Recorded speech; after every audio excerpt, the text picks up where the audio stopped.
I had a stalker in Japan.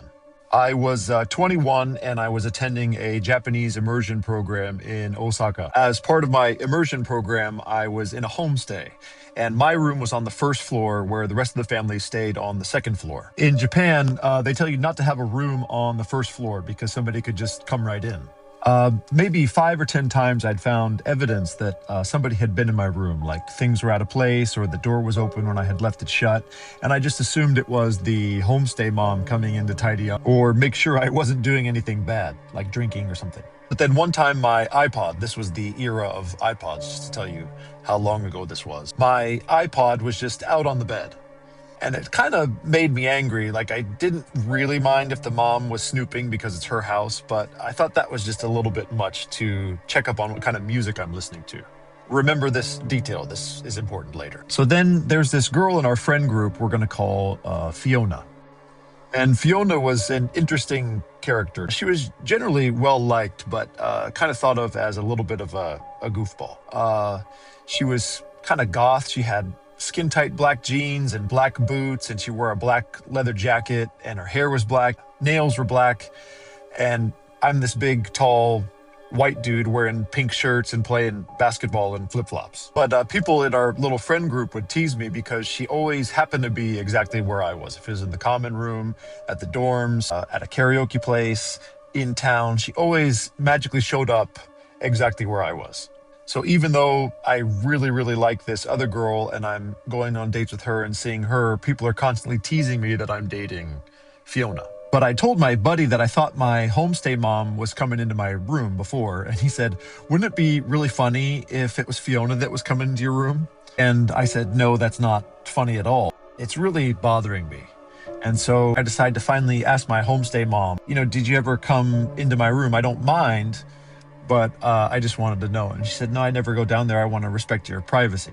Then the girl that I'm going on dates with completely ghosts me. And she was way out of my league anyway. I mean, she looked like an anime character. And I sort of figured, that was just a fumble on my part.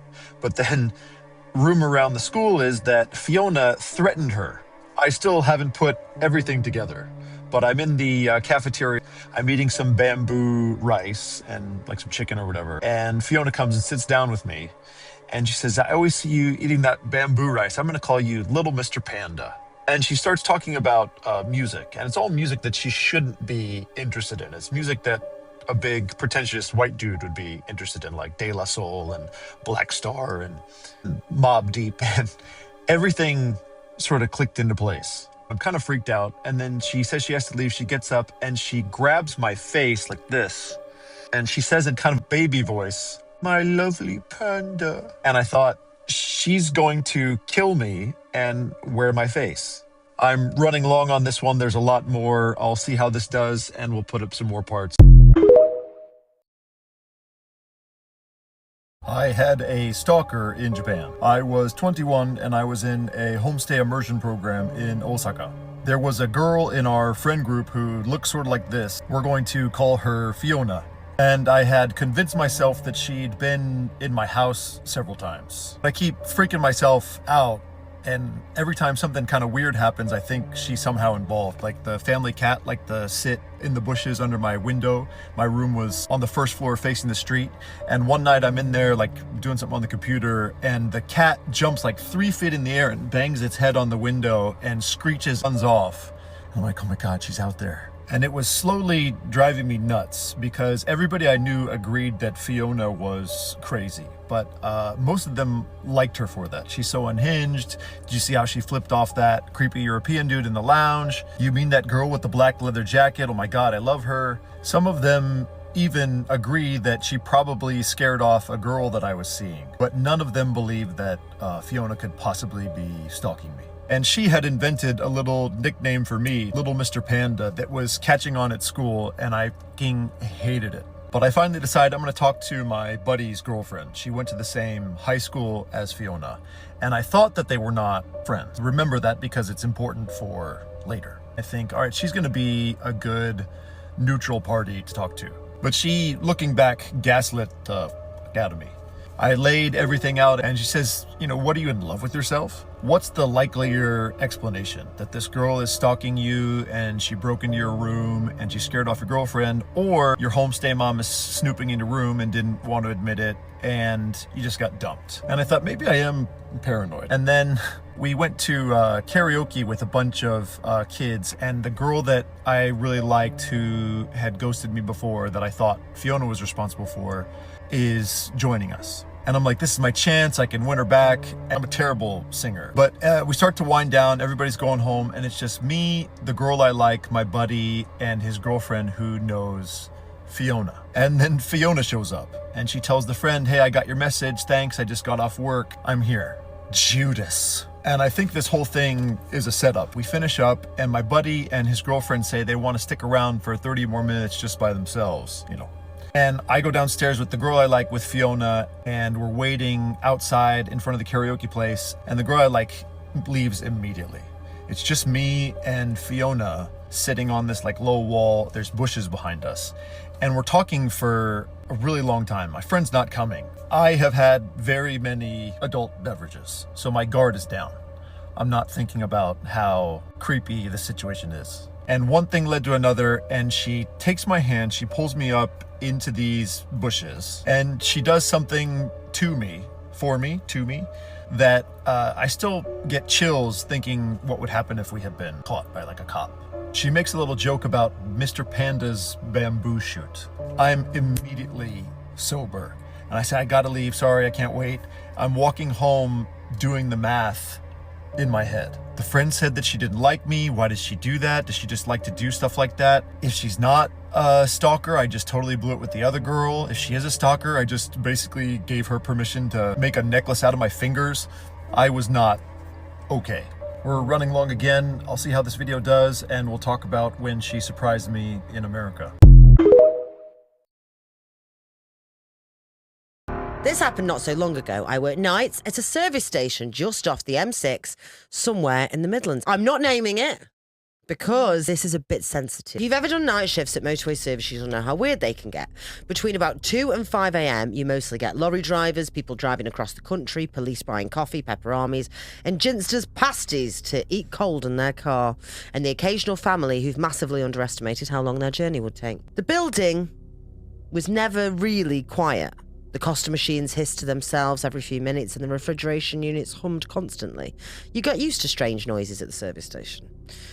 There were usually only 2 of us on shift. One person stayed behind the tills, while the other cleaned tables, mopped floors, restocked shelves, and checked the toilets every half an hour. The first strange thing happened on a Tuesday. I was restocking the drinks fridges when I heard the tannoy crackle. Assistance needed in the seating area. I looked up. The microphone to the tannoy sat in the manager's office at the back of the building, and I knew for a fact that no one was in there. It was just me and Carl working that day, and I could see Carl from where I was, mopping the floor by the toilet. Did you use the tannoy, Carl? He frowned. No, I haven't moved. But the announcement, I said. Assistance needed in the seating area. Who did that? Carl looked at me like I'd had a bang on the head. Mate, I think you need to lay off the skunk. The tannoy didn't make a noise. I didn't hear a thing. And maybe he was right. But the thing is, this service station, someone went missing here. It's a true crime case that not many people hear about. A girl, she went missing. She'd come here with her friends on their way up north for a trip. Her friends left her in the car, and when they came back from the toilet break, she was gone. The car door was left open, and there was no sign of their friend. I was starting to get paranoid. Maybe Carl was right. Maybe I needed to lay off the weed. Over the next couple of weeks, it happened 3 more times. Always the same calm voice, always asking for assistance somewhere in the building. One night, Carl and I were back on shift together. We were playing Uno in the Burger King seating area. There was no customers around, and again, it was just Carl and I. I need a piss, Carl said, throwing his cards down and standing up. As soon as the bathroom door slammed shut behind him, I heard it. Ding dong! Assistance needed in the upstairs office. The upstairs office had been unused for years.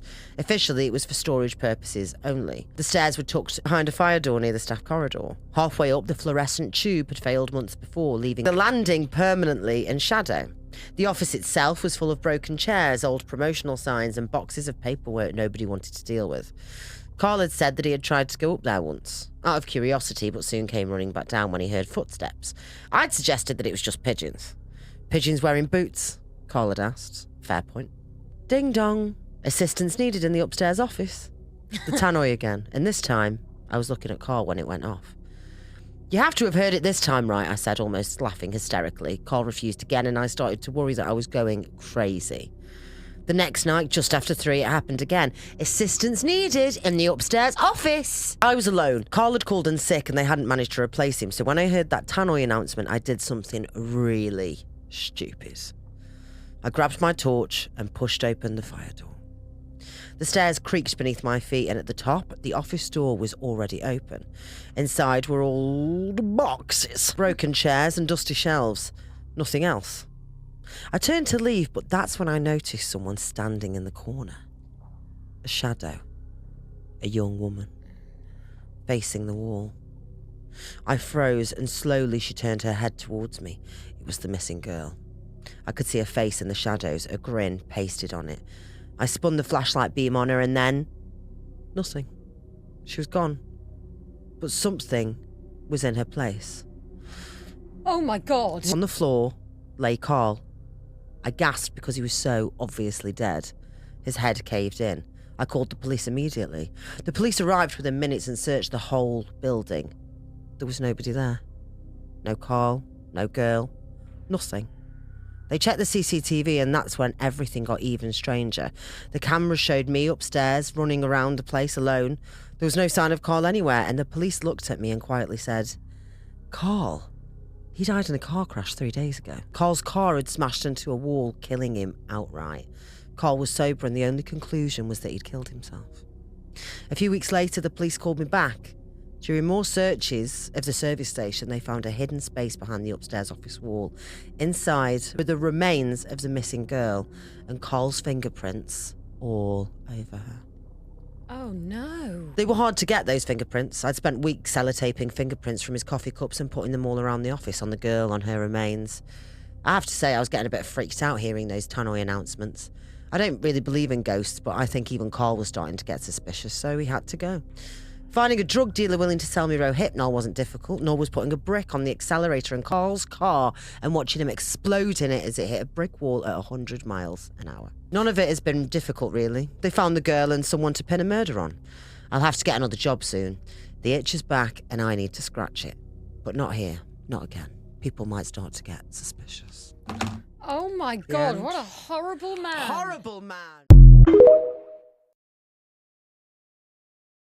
Welcome to the creepy side of TikTok, okay? It's raining outside, it's dark, it's cold, which only means that we need to tell a really creepy story. Which means I'm going to tell you one of my own, okay? So at the time I was living at my mum's house. I was still in high school. It's a council estate house, so it's not got any backstory to it. Genuinely lived there for like forever. Directly across the road from me, which was also my bedroom window was facing that at the time, was this house where one of my sisters and mum's friends used to live. Me and my sister and my mum went over to her house once and we downloaded this ghost app, okay? It had a little red dot and that was supposed to be the ghost and you can follow it. For the life of me, I could not find this app anywhere now. That's very important.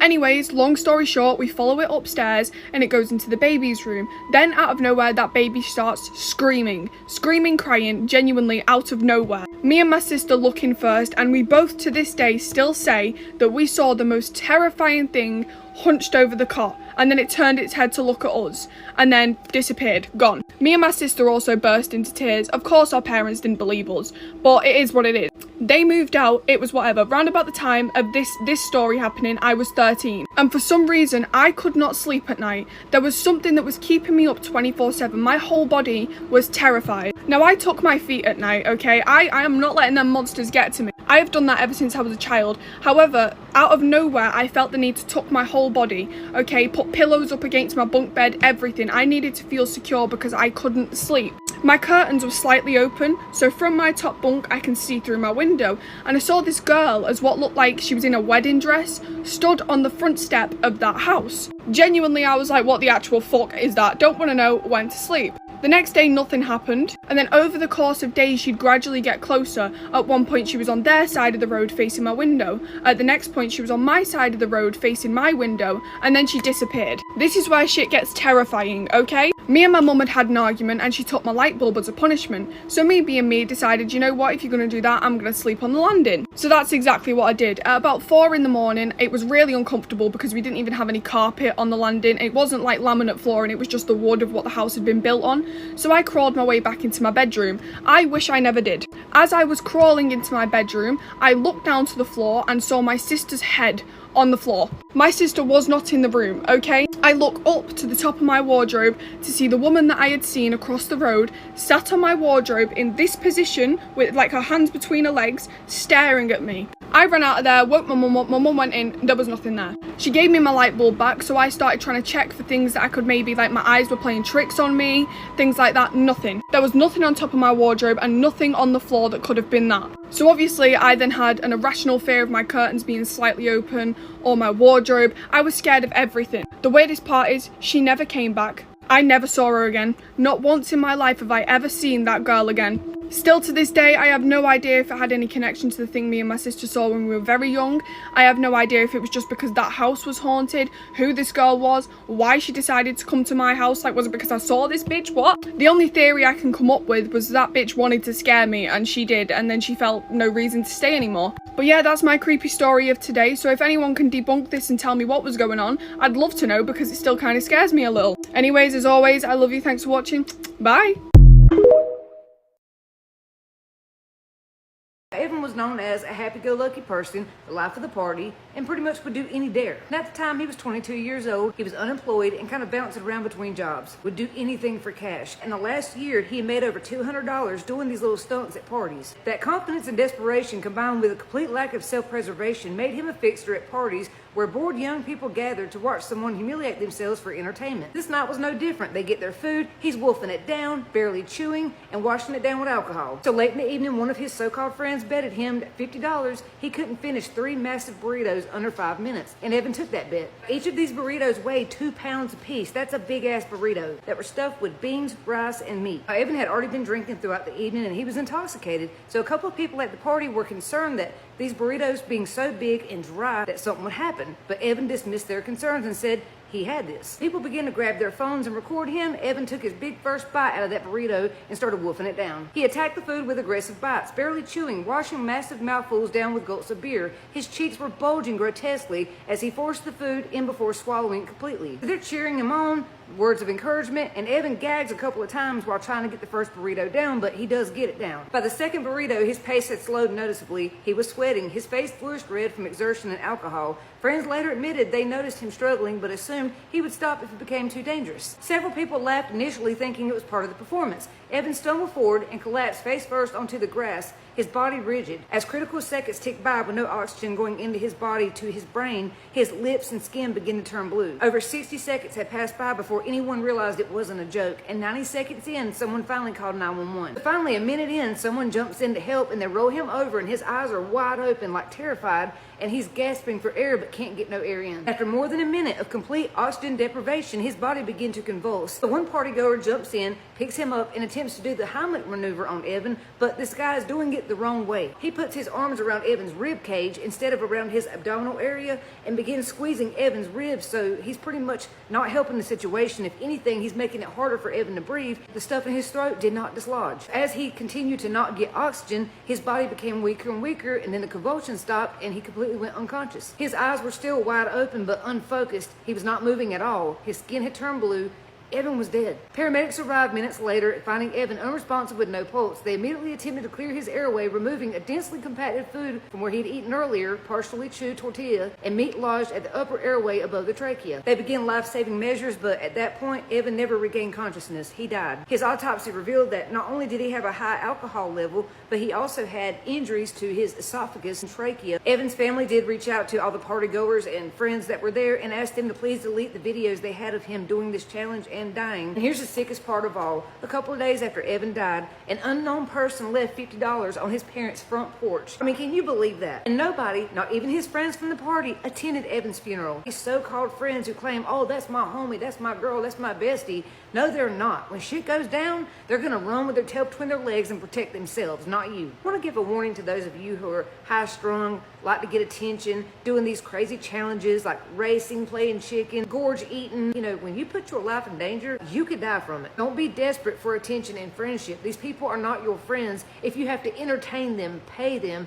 or do stunts to hang out with them. If people don't like you for you, then they're not a good friend anyways. And to those of you who like paying these people to do this kind of stuff, when something happens to them, that blood is on your hands too. Things like this are dangerous enough, but when you include alcohol, you make it 1,000 times more dangerous. If everyone's drinking, you need someone sober to be there so they can see what's going on and get someone help if they need it. Anyways, I just wanted to share this story because we've been seeing a lot of this recently. This guy wants to share what happened to him and his friends for playing with a Ouija board. Also, look at my cute little spider hoops. I got them at TJ Maxx. So this guy says that when he was in prepa, which is high school here in America, there used to be a coffee shop near the school, but the coffee shop was a little bit strange. Anytime they would look inside this cafe, they would see that there was pictures of witches on the wall. It was really dark, and that on the tables, they always saw different board games. He said that they started paying attention to some of the board games and they realized that one of them was an actual Ouija board. He admits that him and his friends had been seeing that Ouija board on the table and they would go to the cafe, but they never had the courage to actually get that Ouija board and play it. Anytime that they would actually see people playing with the Ouija board, they said that it was always older adults. So there was one day where they actually got let out early from school. They ended up going to the cafe and they went in there right when they were opening up, so nobody was in there except for the owner, obviously. And he says it was almost like if the Ouija board was calling to them and they finally wanted to play with it. There were actually 3 girls, his best friend and him, who decided to play with it that day. At first, when they started playing, it was just for fun. Obviously, it was just to fool around and they were asking stupid questions. But as the time went on, things started to get really serious. One of his friends, one of the girls, had the really bad idea to try to contact her grandfather, who had just passed away 3 months before. Out of respect for the friend, he doesn't want to share information that the Ouija board said, but he does say that in that moment, his friend told them, like, if this is not my grandfather, it is something that has access to information that nobody should know. So in that moment, which was like the most serious, the most tense that they had ever been playing with that Ouija board, is when the owner's little dog started barking towards them. When they heard the dog barking towards them, it was almost like they got out of this trance and they realized that they'd been playing with the Ouija board for hours at that point. They all went to the register, paid for their coffee, and they still had plans to hang out after the coffee shop, but it was almost as if everybody thought the same thing because they all said, I'm going to my house, calling it a night, we don't want to hang out anymore. So one girl went on her way by herself, 2 of the girls went towards the same direction, and him and his best friend went the other direction because they both lived around the same area. So again, him and his friend were gonna walk in the same direction because they live in the same area, and as they were walking, there are these soccer fields and they run into other friends. His best friend decided to stay there with those friends, but he continued on to his house. He explains that he was really nervous walking home because of the whole Ouija board experience, and he was really hoping that his dad was home so that he wouldn't be there alone.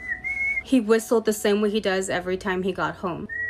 His dad whistled back at him from his bedroom. In that moment, he finally relaxed. He's like, my dad is home, everything is good, I'm fine. However, his friends, yeah, they were not having the best time. His best friend, the one that stayed at the soccer field with the rest of the friends, said that out of nowhere, he just got a random nosebleed. He didn't even realize that his nose was bleeding and it was gushing out. It was so much blood and there wasn't an injury, like the ball didn't hit him, it was just out of nowhere. His friends did try to stop the nosebleed, but it wasn't stopping, so eventually he just had to go home, and that's when it finally stopped. The other 2 girls, the ones that left together, they were going to one of the friends' house, but they ended up stopping at a food stand before they even went home. So at this food stand, it was only the lady who was selling the food and the 2 girls outside of it, and out of nowhere, they all heard where like a dish just broke. So the lady that works in that food stand goes and checks in the kitchen and notices that there is a dish. It was almost like if somebody had thrown it to the middle of the kitchen, which would be impossible. Now the 3rd girl, the one that left by herself,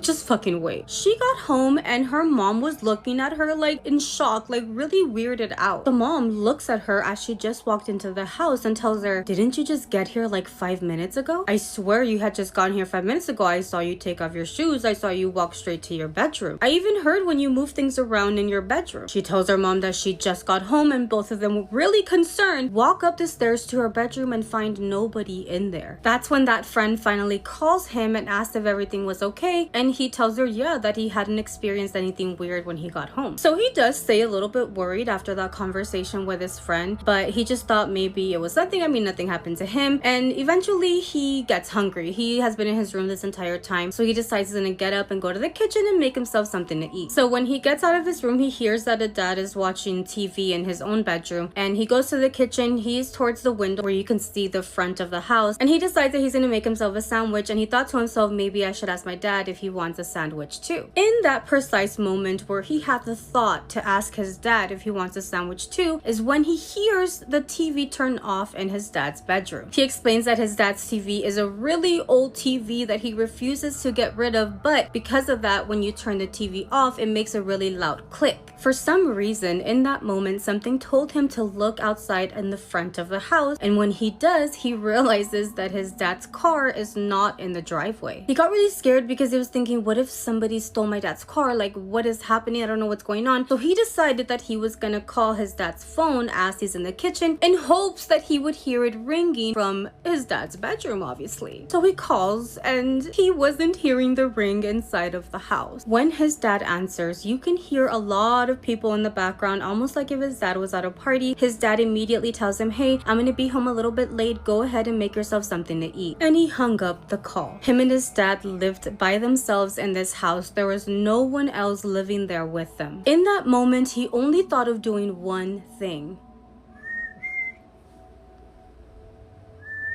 When he heard that somebody whispered back at him coming from the bedroom of his dad, he immediately leaves the house and goes running to the street. And the thing was that neither one of them knew how to whistle very well, so he knew the sound that his dad would make when he would whistle at him. And the sound that was coming from the bedroom where his dad was not in sounded exactly the same way that his dad whistles at him. He literally runs all the way to the soccer field and waited there until he saw his dad come in his car, and that is when he decided to go home. There at the soccer fields, when he was waiting for his dad, is when those other friends ended up telling him why his best friend left early and the whole nosebleed situation. The following day, all of his friends met up again. They all started telling each other what happened. He said that they all refused to believe that it was because of the Ouija board. Nobody wanted to accept the fact that it was because of that. They all just wanted to agree that it was just like a coincidence. However, neither one of them ever wanted to go back to that cafe again, and much less play with another Ouija board again. He said that at least for him, he never touched another Ouija board ever again, ever, and he's a grown-ass adult now. But what do you guys think?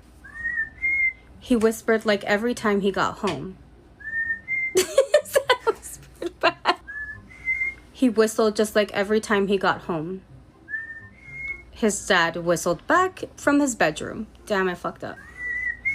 He whistled like, ah! My husband is helping me because a bitch can't whistle, okay? That's the best. Oh my god. Yeah, bitch, what can I do? What can't I do? Wait, are people blowing in or out? I'm sucking in. That's what she said. Oh my. I used to work at a pet crematorium, and something came in, and I'm still not exactly sure what I saw. This submission to Spooky Scary Storytime came from someone named Rob, and he says he used to work 11 p.m. to 7 a.m. at a pet crematorium, and it was privately owned, but it was also the place that people who were local could bring their pets after they passed to be cremated. And Rob worked at night, and he really just handled any work that was left over from the day, and he would clean the machines and write down the weights and just get things ready for the morning shift. He was typically there alone, and during the day, the regular staff handled most of the cremations from local vet clinics and regular customers. But Rob says he took the overnight shift because the pay was a little bit higher and it kept his days clear for his kids' schedules, and the work was quiet, and he really didn't like having to talk with grieving owners. He said his bedside manner is not the best. So he wanted to be clear that his role was basically just running the ovens, recording the weights, cleaning up, and then going home at 7 a.m. He really didn't have a hand in the general operations of this establishment. He says the building was very simple. It was one story with 2 large ovens, a loading dock outside, a cold storage area, and then a small office. That was it. He worked there for about 5 years, and over the 5 years that he worked there, he'd seen all sorts of things come in. It was mostly dogs and cats, but they had the occasional pot-bellied pig, a goat once or twice, a couple of big snakes, and other odd creatures that you don't see every day.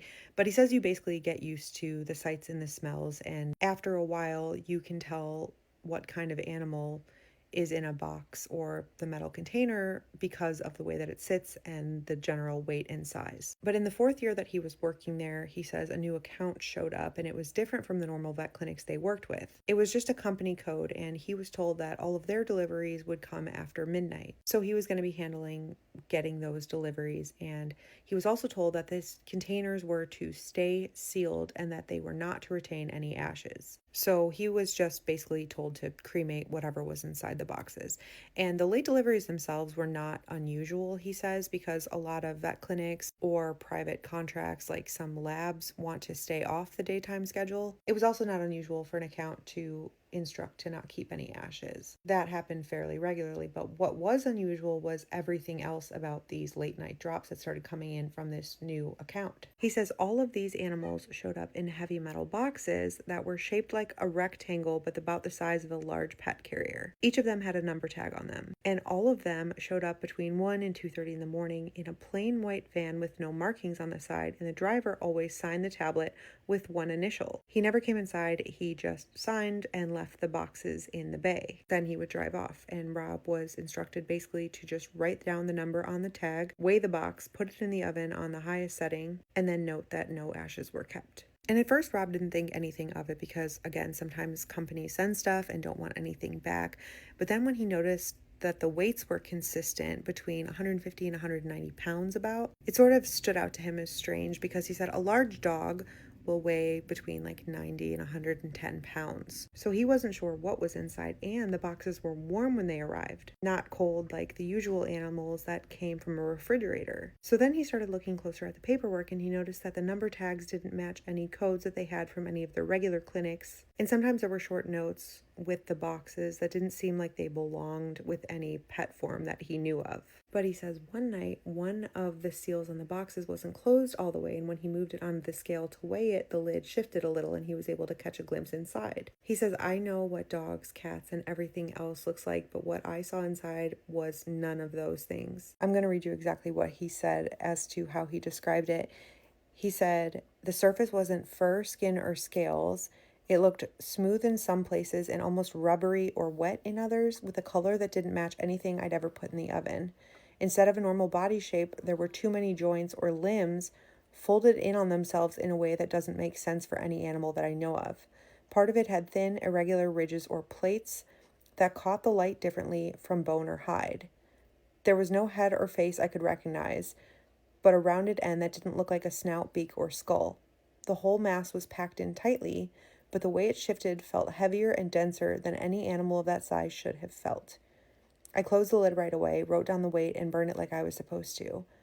I didn't put what I saw in any report. But after he burned it, he said he checked the ash pan more carefully than he normally did. He said he noticed that there was more ash than there should have been for something of that weight. He said it was denser with little metal pieces that stuck to the magnet they used for sorting. He said the rules for that account said that everything went into regular waste. But they only handled that account for 3 weeks, and after 3 weeks, those night deliveries stopped and the account was closed. When Rob asked the day manager about it, he was told that the company had found a different vendor to handle their work, and that they weren't supposed to talk about that account anymore. Then he says that later he realized that all of the weight numbers that he had logged for those deliveries had been changed in their system, and they no longer matched what he had written down on the paper tickets, and he never saw that white van again. After this happened, he worked there for about another year, but never mentioned what he saw to anybody else who worked there. And he says, I don't know what was in those boxes or why they needed to be burned after midnight at a pet place with nothing kept afterward. He says, I only know that the weights were too heavy, the boxes were too warm, the notes on the boxes that sometimes came with them had nothing to do with pet forms that I've ever seen. And once the account ended, they cleaned every trace of it from the internal records. He said, I'm not looking for answers, I just wanted this logged somewhere. And his name has obviously been changed. So yeah, that was an unsettling one. If you have a spooky scary story time that happened to you, something that you think no one would believe or something that still leaves you unsettled, please send it in. We would love to hear it. Shield your mind, or something else might take control. Welcome back to the series where I tell true horror experiences submitted by you, the viewers. Today's true horror experience is submitted by viewer Hami Ahoy. Thank you so much for submitting your experience to the channel. This submission is pretty disturbing, and if there's one thing I've learned, is that there is so much we have yet to find out about the supernatural. And until we do, maybe it's best we steer clear, just in case. Anyway, without further ado, let's get into it. Today's experience takes place in North America, Canada.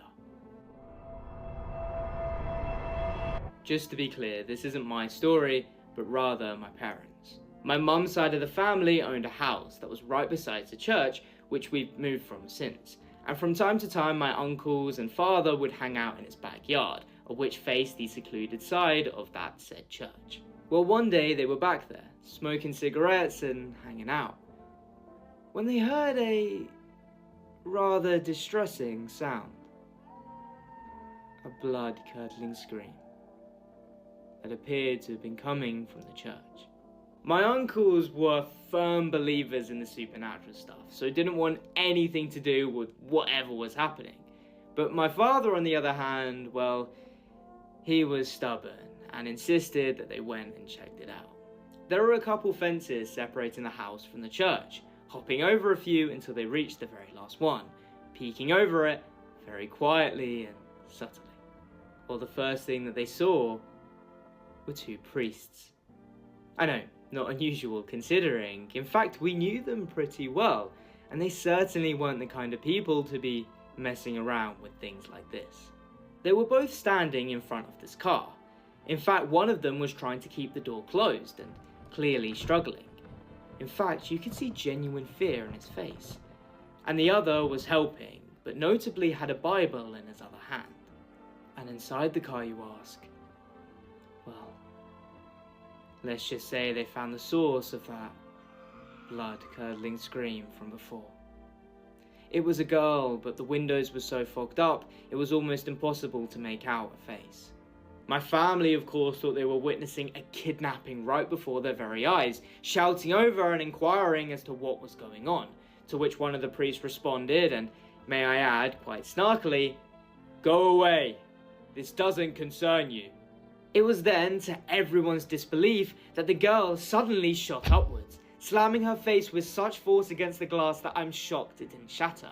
She wasn't looking around like she was scared, no. She was looking around like she was almost curious. It didn't take long for her to spot our family watching from behind the fence. And here is when things got really strange. She started studying their faces. And it wasn't because she was curious, no. It was as if she was trying to remember them. She was saying all sorts of things within the car, in perfect English, may I add, until she suddenly stopped.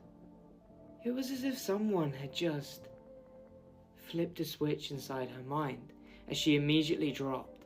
In fact, the priests both started to relax, as if they knew something my family didn't. They watched as she slowly sat up, but something had changed. She now looked confused and absolutely terrified. It was then that she started to speak fluent Vietnamese. In fact, it became clear that she couldn't speak much English. My family concluded that perhaps she had been new to Canada and was still learning the language. It was at this point that my father and uncles decided that they'd seen enough, hopping back over the fences and back home, where they honestly just sat there for a while contemplating whatever they had just seen.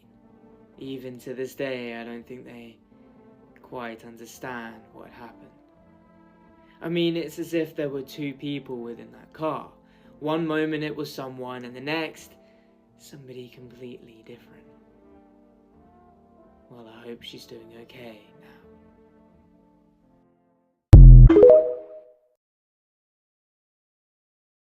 If you get scared easily, now's the time to scroll. Today we're talking about hearing your loved ones when they are not there. The person who sent me this email would like to remain anonymous, so for the story's sake, I'm going to refer to them as Anya. Now let me tell y'all, this story is horrifying start to finish. The email starts off with a story about how Anya shared a room with her sister at the time. In the middle of the room, they had a coffee table where Anya's sister accidentally left a glass there. Both of them had left the room. They had came back and the glass was completely shattered because it had been thrown off of the coffee table. What's interesting is that the glass itself was not near the edge of the table and the windows were closed so that there was no draft that could have knocked this glass over. A week later, following the glass incident, Anya gets up in the middle of the night to go to the bathroom. Her sister's sleeping. The entire house is sleeping. His brother was staying with him at the time, but he would stay downstairs in the living room. The way that the house was set up was she could walk to the edge of the stairs and look down into the living room. As she's creeping towards the staircase to check on her brother, she hears her mother from the master bedroom that is directly right of the staircase.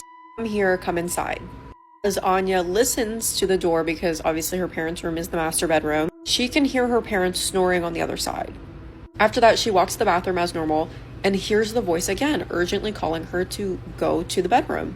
She ignores it, goes back to bed, and the next morning she had asked her mom if she was calling her in the middle of the night, where her mom immediately said no, and was very confused on what she was talking about. A few days later, Anya is going to the kitchen in the middle of the night, sees her mother walk into the kitchen with her hair down. Anya calls out to her, goes into the kitchen, and nobody's there. This is where things start to ramp up. In the same week of all of this happening, Anya and her sister wake up in the middle of the night, and there are papers thrown about their room. The kicker is that they don't own any of the things that they saw. The papers that were thrown about their room were in a language that they did not speak and they did not recognize and they could not find on the internet. Anya actually says that, yeah, it could have been a kid playing a prank, but none of us were awake at the time. Anya specifically says that these paranormal happenings stopped for a while until her brother fell ill. All of them were sleeping in the living room, her mother on the sofa, her sister right next to her, and her brother was sleeping in a bed. All of a sudden, she hears her mother and sister laughing in the other room. She gets up, asks what's going on, and her sister is just calmly like, nothing's going on. Freaked her out. She immediately started thinking, why is it always connected to my mom? And the following night, Anya wakes up at 3 a.m. The light in the hallway being on. Now, it's important to note that the light switch cannot turn on without the obvious switch. The switch itself makes a noise.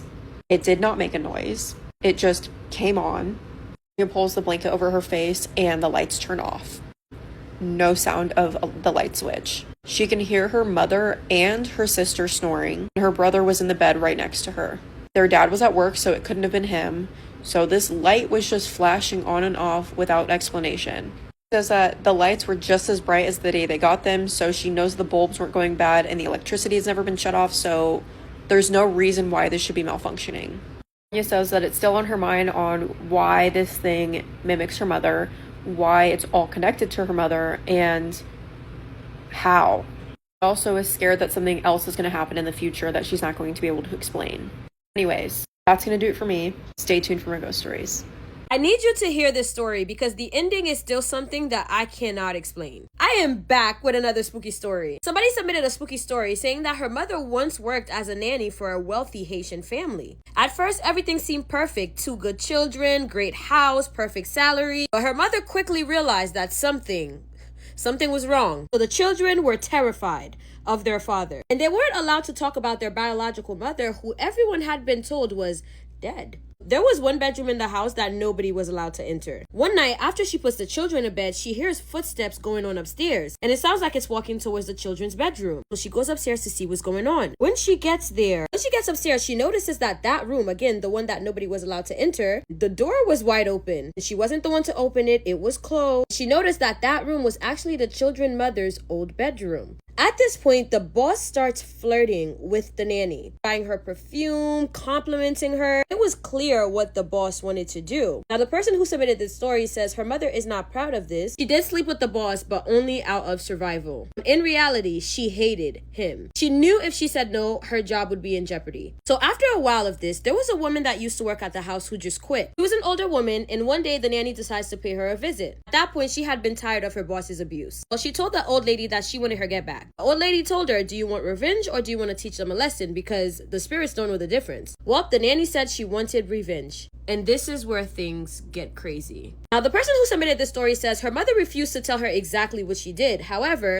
after she did it, the family started experiencing some really strange things. Everybody in that family was haunted. The father began hearing footsteps. The children was talking to somebody that nobody else could see. After all this terror, one night during a thunderstorm, the boss asked the nanny, what the fuck did you do to me? And before she could answer, they heard footsteps coming downstairs. The nanny looked up and y'all, standing at the top of the staircase was the dead wife. This story is so long. It's like literally over 20 minutes. I already recorded the whole thing. And I know you guys are looking for spooky stories, so I got y'all. The rest of the story is on YT. I will not be doing a part 2. If you want to hear the full story, it is this one. Make sure you go over there to catch up. I also post longer original stories over there. I'm trying to be in my YouTube bag. So if you're supporting your Haitian homegirl, you better make sure you go over there, watch the full story, and then leaving a comment letting me know what you thought. Just look up Rebecca Journey and my page should come up. And when you go over there, you're going to find stories that you have not heard from either TikTok or Instagram. When you do, make sure you leave that comment letting me know which platform you came from. And a lot of the Haitian spooky stories that I got from Haiti are going to be posted in my members only anyway, so I would really recommend you going over there. Anyway, I love you, my abducted humans, from your favorite Haitian homegirl. Apparently, at certain times of year in this part of Kenya, people are warned not to answer a voice that they cannot see. And one night, an entire classroom heard it. And that's what this story is about, and it comes from someone in Kenya. By the way, if you have a story that you'd like to share with our glitch community about glitches in the Matrix, dreams, aliens, cryptids, or the paranormal, you can send it to this email address. And remember, we believe you. Hi, I have a real life story. I don't know if anyone outside my tribe will believe this, but ... I'm going to just stop right there and tell you we believe you. That's like our whole thing here. I'm from Kenya. This happened 5 years ago while I was still in a Catholic high school around Lake Victoria. In that region, the Luo, it's Luo, is it Luo? The Luo live and speak Tholu. I'm having to pronounce a lot of things lately in stories that I'm not good at, so I apologize if I'm offending anyone, but I'm trying my best. My father is Luo, but my mother is Kisi, a neighboring tribe. I was raised in Kisi, so I never really came into contact with my father's beliefs. There were stories that my grandfather and dad told me about the Luo tribe, but I never believed them or really cared. My parents would take me to schools around the Lake Victoria region because they were some of the best schools and performed well academically. My dad also hoped that I would at least learn something about my culture. That is my backstory. The Luo have a season associated with the dead. According to traditional belief, people who died in Lake Victoria travel from the southern part of the lake to the northern part or something like that. They're called the Nyawawa. During the season, you may hear cows, dogs, and even people talking while moving in a certain direction. People living around the lake hit pieces of metal such as aluminum pots and metallic roofs. This is one of the ways that they chase the Nyawawa away. During the season, you will hear people from different homesteads hitting metallic objects. The rhythm is picked up from one homestead to another. This also alerts the neighbors that the Nyawawa are passing. Oh my God. The Nyawawa are believed to be people who died in the lake. Secondly, a long time ago during outbreaks of serious contagious diseases, some of the dead were thrown into the lake. If a member of your family died or was buried in the lake, you are considered lucky because during the Nyawawa's passage, that person is believed to stand at the gate and tell spirits that they are not welcome. If your family does not have a guardian, however, they may enter the homestead. Okay, so basically if one of your family members died in or around the lake or was thrown into the lake, they're considered part of the Nyawawa. So they will stand in front of your house and tell the other ones to just, nope, go past, you can't come in here, and they'll protect you. Your ancestors are protecting you. That's pretty cool. If no one is hitting the metal, they might take anyone who answers their call because they are believed to know people's individual names. Let's say, for example, they call Austin and you answer, they may take you away. So what you're supposed to do is never answer when you hear someone calling your name during the Nyawawa season, which is July and August, or when someone calls you and you cannot see them because they may decide to take a short stroll. That is how you are believed to survive. In Kenya, we have boarding schools where after having supper around 6 p.m., we go for evening preps from 7 p.m. until about 10 p.m. There was a time when we were in class for evening preps around 9 p.m. and they passed by. First came the silence. That silence was scary and unusual because my class was always noisy and notorious. Second was a gust of unusually cold wind in a closed classroom with walls and a ceiling. I didn't know what was happening, but I was scared. I clutched my deskmate's arm tightly, trembling. She signaled for me to be quiet. I was in Form 3, 15 years old at the time, and far from home. We were not allowed to have phones, and if you wanted to call your parents, you had to ask your class teacher for permission, and they could say no. Then we heard an old man's voice saying in Thuluo, "My children, you're studying," in a gentle, welcoming voice. Everyone stayed silent but was not surprised, except for me. It was a girls' school, and there were no male teachers in the school at that time. I think they knew what was happening because most of them had been brought up in the Lake Victoria region. Then we heard them. The voices, the footsteps, cowbells, dogs barking, women arguing, men talking, and even children playing and laughing. I felt like I was witnessing a whole migration. After a short while, another voice came and said in Thuluo, "Old man, stop disturbing these kids. They're studying." My classmates took their metallic plates and started hitting them excitedly. I was new to these things, confused, and had never believed in them. In our school, we were told to carry both melamine and metallic plates. I guess the metallic plates came in handy that night because we hated them. Anyway, they easily burned our hands during hot meals. After around 20 to 30 minutes, everything went back to normal. 20 to 30 minutes is a very long period of time to be scared and banging things and hearing voices. 1 minute is a very long time. 20 to 30 minutes is like a fucking eternity. We were told to go to our dormitories to sleep. Everyone was excited except me because I had questions. I was so scared.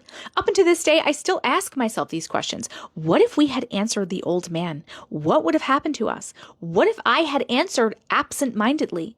But also, what other beliefs do they have? I'm curious. Maybe I should go back to that side and learn more about my culture. The end. First of all, yes, I think you should definitely go back and learn more about your culture. I think that's very cool. Second of all, I don't know. According to the lore, if you had absent-mindedly answered, or just answered in general, whether it was absent-minded or not, you would have been taken. That's what it says. That's what the lore says, right? And if you literally heard the voices, and then all the voices, and then the clanging was happening, if you heard that and experienced it yourself, I wouldn't not believe the other part of it where they take you if you answer. I would be like, okay, well, shit, I'm now hearing the fucking voices. So that other part of it is definitely true, and I better shut my mouth. This was super scary and also like super interesting. I love to learn about more like cryptids or paranormal entities or lore and things about other places in the world. I think it's so interesting. So thank you so much for sharing, but I absolutely believe you, and that sounds very scary. In 2019, 2 kids told their babysitter that someone who looked just like her had tucked them into bed. The only problem was she had never gone upstairs. And when the police came and searched the house, they discovered an escaped prisoner from a psychiatric facility had been hiding in their crawl space directly above the kid's bedroom. So this story was sent to me by a girl that I'm going to call Ashley. And she said it happened when she was around 17, 18 years old. So I have no way of independently verifying every detail. So as always, take it as entertainment and you guys can decide for yourselves. So Ashley lived in a small town just outside of Provo, Utah. And one evening in November, a family from her neighborhood had asked her to watch their 2 children while they attended a work dinner in Salt Lake City. Now, the children were 6 and 8 years old, and Ashley had watched them plenty of times before, right? This wasn't like a new thing for her. Their parents left shortly after 7, and for the first few hours, nothing unusual happened at the house. They ate pizza, they watched a movie, they played a couple of rounds of hide and seek upstairs, but during the game, the younger child, Ellie, suddenly refused to enter her bedroom. And when Ashley had, asked her why, Ellie was just pointed towards the ceiling, and she's like, "I keep hearing somebody move around up there." Ashley came in and she listened for a few minutes, but heard nothing. The house was very old, and the parents had warned her that squirrels do sometimes get into the roof during the winter. So she told Ellie it was probably an animal, and they didn't really think much more about it. A couple of hours go by, and now it's around 9, and Ashley sent both children upstairs to brush their teeth and change into their pajamas. And she told them that she would be up in a few minutes and that she'll tuck them in. And while they were upstairs, Ashley remained in the kitchen, cleaning the dishes and talking to her boyfriend on the phone. She was still on that call when she heard the children running back down the hallway, and both of them appeared at the top of the stairs. Ellie looked confused when she saw her, and she asked, she's like, why did you come back downstairs so fast? Ashley laughed and was like, what are you talking about? I haven't even been upstairs yet. And the children just stared at her and then stared at each other in disbelief. Then the older boy said, yes, you were. You just tucked us in. What are you talking about? And Ashley assumed that they were maybe playing some kind of joke on her or whatever, but Ellie became upset and insisted that Ashley had walked into their bedroom, pulled the blankets over them, stood beside their beds for several minutes, and she said the room had been very dark, so she couldn't really see Ashley's face clearly, but the person had the same long hair and was wearing the gray sweater Ashley had arrived in. And that detail made Ashley stop smiling, and that detail is very important. So when she entered the house earlier, she had taken off her gray cardigan and hung it on the back of the chair in the kitchen. Now, the chair was empty when she went and looked back at it. And Ashley asked if the children had, had they touched it or moved it and, whatever, maybe they were, playing a game on her, but nothing. And inside the children's closet was a square ceiling patch leading to a shallow crawl space between the upstairs rooms and the roof. It wasn't supposed to be accessible without a ladder, but directly beneath it was a small bookshelf that had been moved away from the wall. And Ashley hadn't moved it. They found this when they were looking for her gray cardigan. And she immediately brought both children downstairs and locked them in the bathroom with her. Then she called their parents and she quietly explained, what was going on and what was happening. The father told her to leave the house immediately. And as Ashley led the children toward the front door, something upstairs hit the floor hard enough to shake the light fixture that was above them. Then they heard slow footsteps moving across the children's bedroom. Ashley grabbed the front door handle, and before she could even open it, a voice called down from the second floor, and it just whispered, "Ellie, come back to bed." Ashley said it sounded like a man attempting to make his voice soft and feminine, and they ran outside with, coats or, and shoes, and they just grabbed anything that they could, and they ran to the neighbor's house until police arrived. Officers searched every single room, but initially found nothing, and then one of them inspected the ceiling hatch inside of the closet, and the wooden frame had been moved, but there was fresh scratches around it. And above the hatch, police found crushed insulation, food wrappers, and an empty bottle of water, and a flattened space that was large enough for someone to lie down and rest in.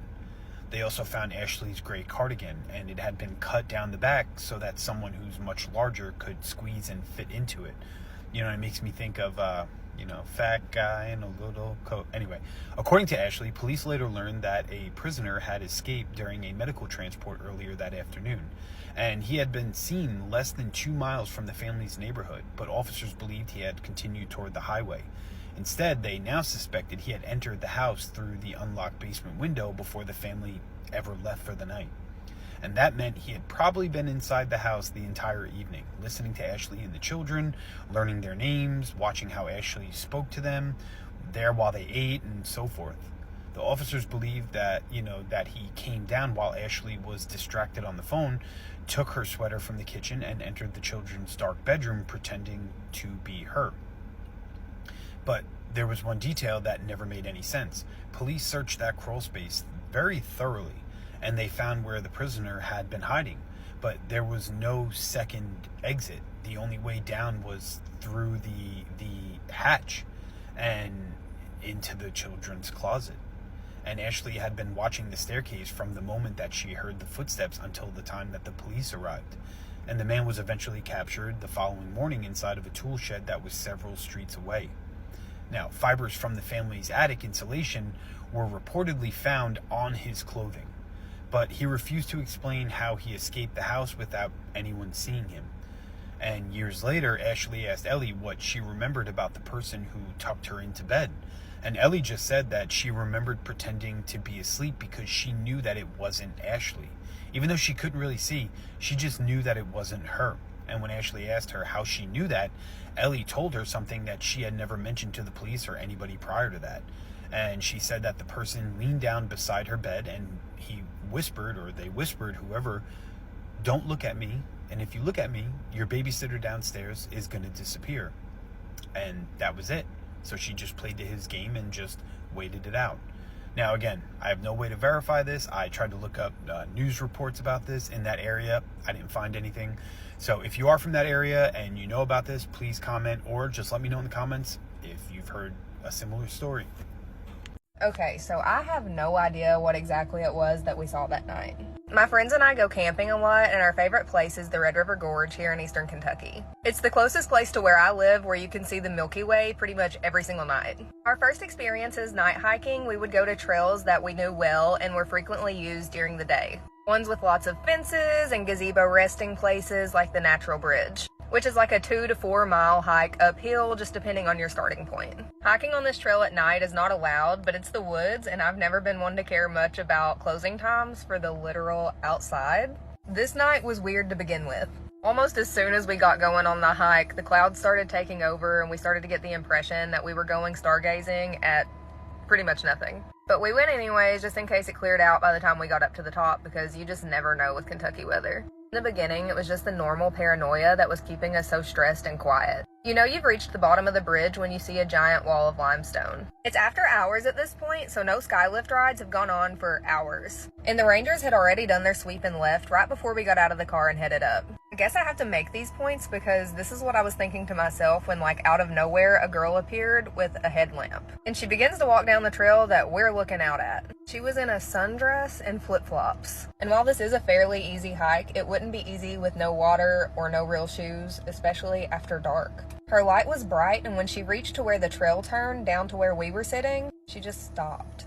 She just stood there straight on. She was just sitting there staring at all of us, and I had to bring like my arm up to shield my eyes from the light because it was so bright. And it was shining like directly in my eyes. She didn't turn away from our lights at all or even seem to be bothered that she had 6 LED lamps shining right in her eyes. I said hello, and she kind of replied, but with like a pause between every single word, something like, "Hello, how are you?"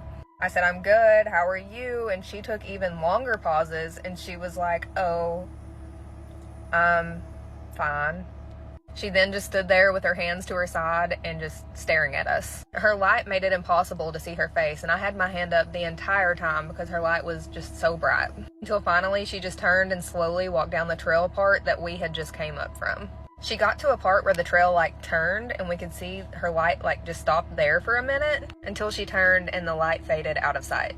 After that, we waited a little while before we headed on up. I made comments about how weird that just was, and everybody just made it out to me being always afraid. So we got up after a bit and we started back up to the top. We laid down and we tried to stargaze, but the clouds were even thicker at this time and we were all miserably hot. We could hear voices at times and my friend kept checking for the people that we heard. We saw a flashlight and we never saw anyone attached to it. And then we heard like a bird call, but it wasn't like a real bird noise. It was like some person doing bird calls, like rhythmic and not really natural at all. I was convinced that we weren't alone and hadn't been alone, but I'm the most easily spooked. I asked to leave whenever they were ready, and they were all ready to leave right then and there, which kind of scared me too. You know, just knowing that they're all just as afraid as I am at this point. We began going back downhill the same way that we came up, but it felt like it was taking so long. We were moving steady and quick, and it was all downhill, but it felt like we were making no grounds at all. It's hard to explain, but at one point I even said this feels much longer than the way up, and they all agreed.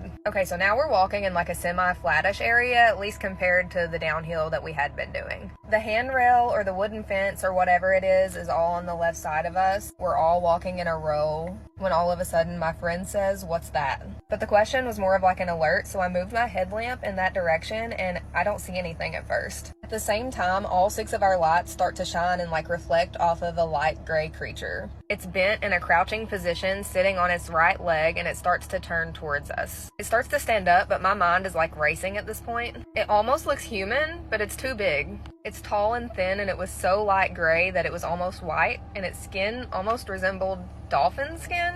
Like it has a shine to it, like it reflects in the light when our headlamps hit it. It's gradually coming to a full standing position in front of us. Its head is long and its eyes are in like a human position on the front of its face, like not like an animal, like on the side of its face. I couldn't see any other facial features, almost just big empty holes or pits for its eyes. Its arms hung down low by its knees, and its hands seemed to be long too. I'm gonna guess it stood at like 9 feet or so tall, and it was right there in front of us. It had no hair, like at all. And it had a big head. Like, I couldn't process what I was seeing. I was just frozen, and I felt my friend hitting me, just saying, run, run, run. I start to understand that we have to get away from this thing, and that's when it pivots and runs to the right, going backwards along the trail so it can get around the barrier and get on the trail behind us. We took off running down the trail, knowing in our minds that that thing took off a lot faster than we did. Didn't talk at all because when we tried, it felt like we were going to get caught. We kept running just as fast as we could, but some areas were just so steep. It never felt like we were out of the sight of this creature, not even for a second. As we made it to the trailhead with like the gravel, we could hear something crashing down in the forest beside us. We all just ran as fast as we could and jumped in the car, and we drove down the road just as fast as we could until we got to the main road, and then the sky cleared up, and then the stars came out. What would you do if you bought a 172-year-old house and it came with an antique mirror attached to the wall upstairs and it started whispering to you during the night? This is Scared with Jess, and something happened in that house that I just can't explain. It was huge, probably over 6 feet tall, with this dark wooden frame that looked like it had been built directly into the hallway wall, and at first I loved it. And then I realized that every time I stood in front of it for more than a minute or two, my mood completely changed. I would suddenly feel furious. I'd start thinking about arguments from years ago, people I hated, and things I regretted, and other times I would feel so overwhelmingly sad that I'd have to leave the room. And almost as soon as I went downstairs, I felt normal again. And then my cats stopped going upstairs, both of them. They would walk to the bottom step and then look toward the hallway and refuse to go any further. One time I carried one of them upstairs, and the second we reached the mirror, she clawed out of my arms and sprinted back downstairs. And then things in the house started disappearing. My keys vanished and showed up 2 days later on my bedroom dresser, and a necklace disappeared from a drawer and reappeared directly underneath the mirror. And then one night I woke up because a woman whispered from the hallway, "Look at me." I stayed completely still, and a few seconds later, "Come here." I lived alone. I didn't open the bedroom door. And the next morning I walked past the mirror and saw a tall, dark woman standing behind me in the reflection. I spun around and nobody was there. When I looked back at the glass, she was gone. And that's when the dreams started, except they never felt like dreams. Every time it happened, I was trapped inside the mirror. I could see my upstairs hallway through the glass, but I couldn't move. I couldn't speak, and I couldn't even look away. And there was always this woman walking around my house. She was extremely tall and completely black, like a person-shaped shadow, with no face and no clothes I could see. At first, she was just wandering from room to room, and then one night, she stopped directly in front of the mirror. She stood there with her back to me for what felt like forever, and then she turned around. There was nothing where her face should have been. She leaned towards the glass and whispered, "I know you're in there." I woke up screaming. After that, I covered the mirror with a heavy blanket, and the next morning the blanket was lying underneath it, folded. I put it back, and the next morning, the same thing, folded on the floor. I even clipped the blanket around the frame, and a few days later I woke and found all the clips sitting in a little pile beneath the mirror. So I stopped trying. And I know everyone says they would have moved immediately, but this was my first house. I had put almost all my savings into it. And the weirdest part was that sometimes nothing would happen for weeks, just long enough for me to convince myself I was losing my mind. So I stayed for 3 years. And things got worse. I'd come home and find cabinet doors open. Furniture would be in rooms where I knew I hadn't left it. And one night, both of my cats started screaming downstairs while staring at the staircase. And then I heard footsteps moving through the upstairs hallway. And a woman whispered, "Why won't you come up?" By the 3rd year, I barely used the upstairs anymore. And then one night I had the mirror dream again. I was trapped behind the glass and the dark woman walked into my bedroom. And from where I was, I could see my own body asleep in bed. She walked over to me and bent down and put her face inches from mine. I couldn't move, couldn't wake myself up. And then she stood up and looked directly toward the mirror, toward me. For the first time, I could see her mouth. And she was smiling way too wide. She walked back into the hallway until she was directly in front of the glass, and then she whispered, "You can stay in here now." I woke up, but I wasn't in bed. I was sitting on the hallway floor directly in front of the mirror. Both of my hands were pressed against the glass, and that was it. I grabbed my cats and left. I sold the house for less than I paid and moved into a much smaller place. And from the very first night, everything stopped. No whispering or disappearing objects, and no weird dreams. And both of my cats followed me upstairs and slept beside me like they had never been afraid of stairs in their lives. I've never experienced anything like it since, so I don't think that house was making me imagine things. I think something inside that mirror spent 3 years trying to get me behind the glass. Anyway, good luck sleeping tonight. My ghost is pissing me off. She's not following the rules. She's done several things that I've asked her not to do. I'm going to show you them in this video. I grew up in a haunted house. I have a ghost. She likes to mess with me all the time. I just got this back. It's a whole thing. Childhood trauma. It's very traumatic. I finally found one after my dad burned it. I told her, don't mess with it. This is my office. She likes to mess with stuff in here all the time. I came in here to work. I left, went to the Dollar Tree, did some things, came back, and okay, that was my shadow. It scared me for a second. And then let me show you what I found. Look at this. If anyone is messing with my strawberry shortcake, I'm gonna be pissed. We know there's no airflow in here, okay? We know that. We know that there's no airflow in here. I have no air conditioning in here.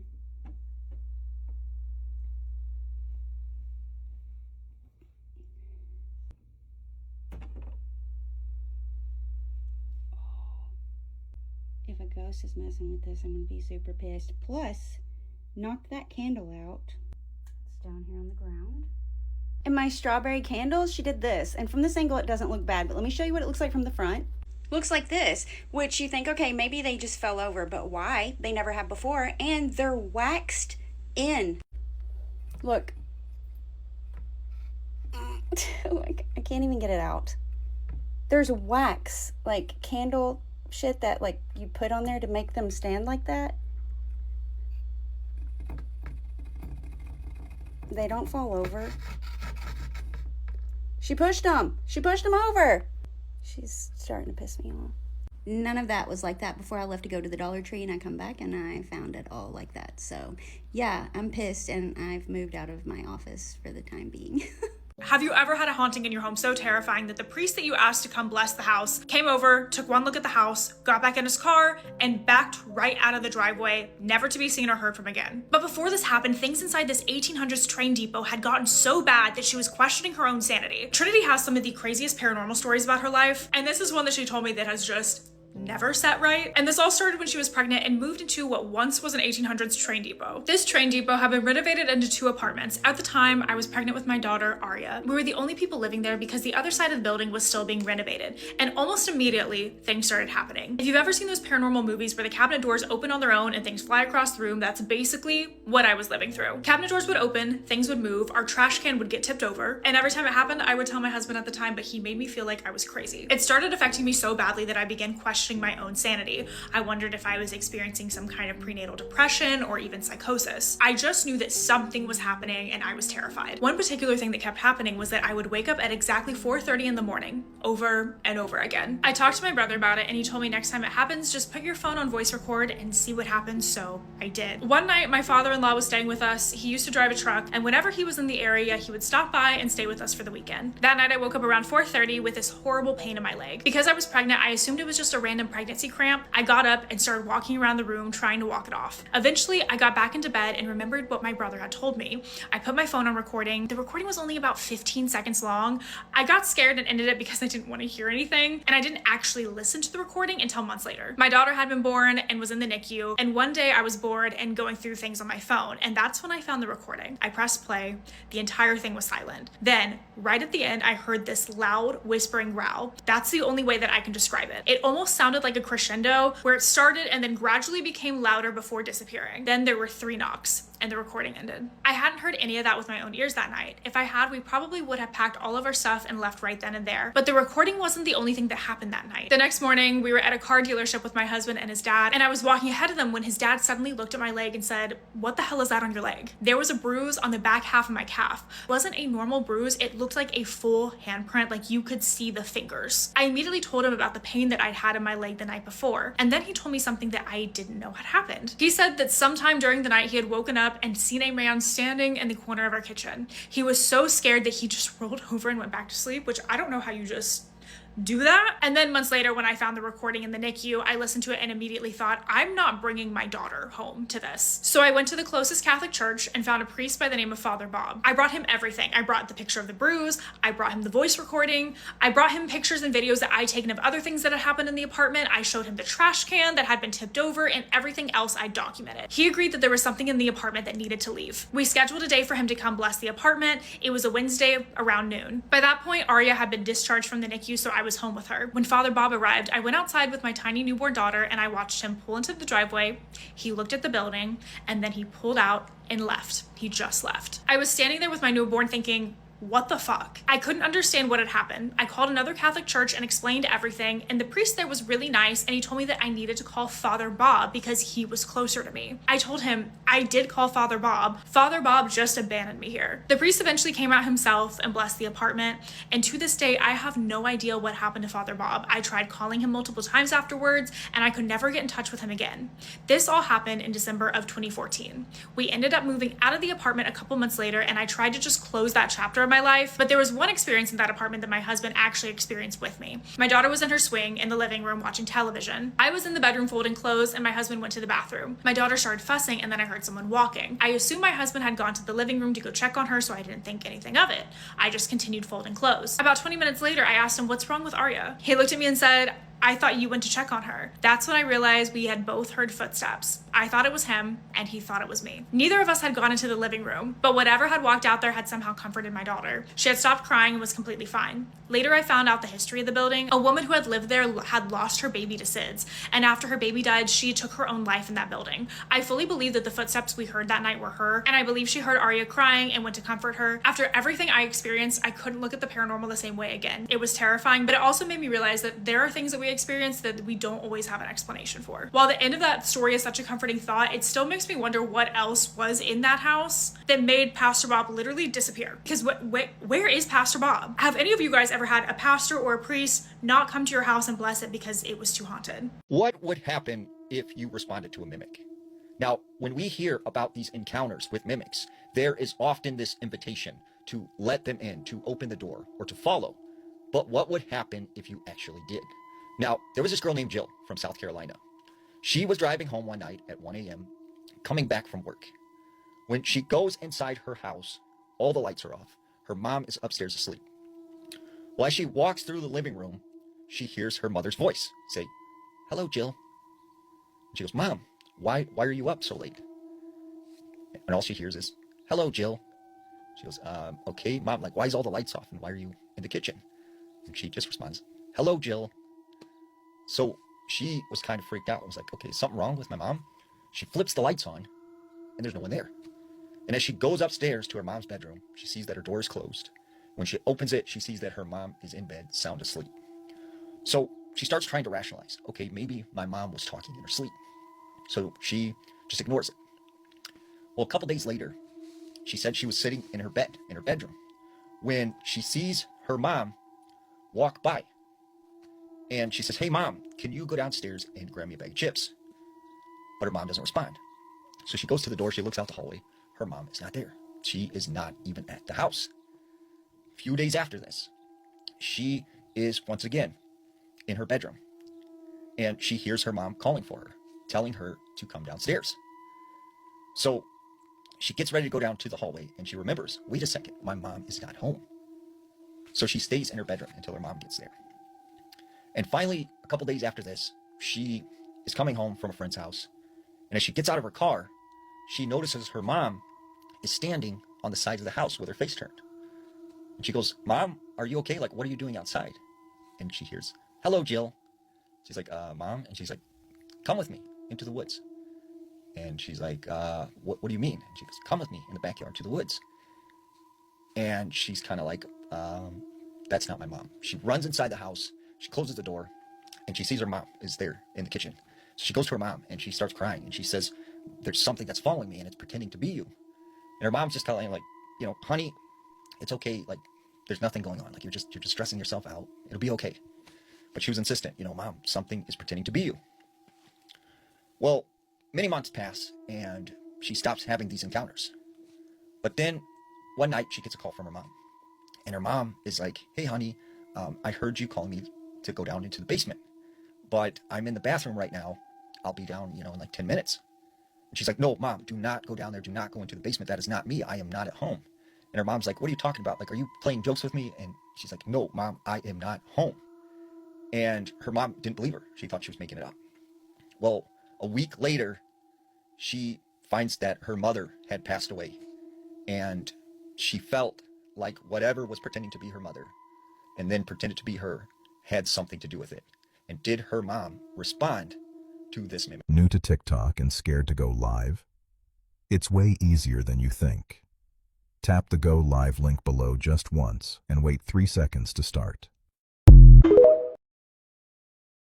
Let's read a scary Reddit story. My name is Maya and I am obsessed with reading people's paranormal encounters on Reddit, and I want to share some of these scariest stories I've come across. Today I have 2 stories to read, and both of these stories share something terrifying in common. The people who posted them don't know if what they experienced was paranormal or human. And honestly, what's scarier, a human or a ghost? Let's get into the first story. I know exactly how this story sounds. If someone told me this, I would probably be one of the first people to call them a liar. That's honestly why I never really talked about it.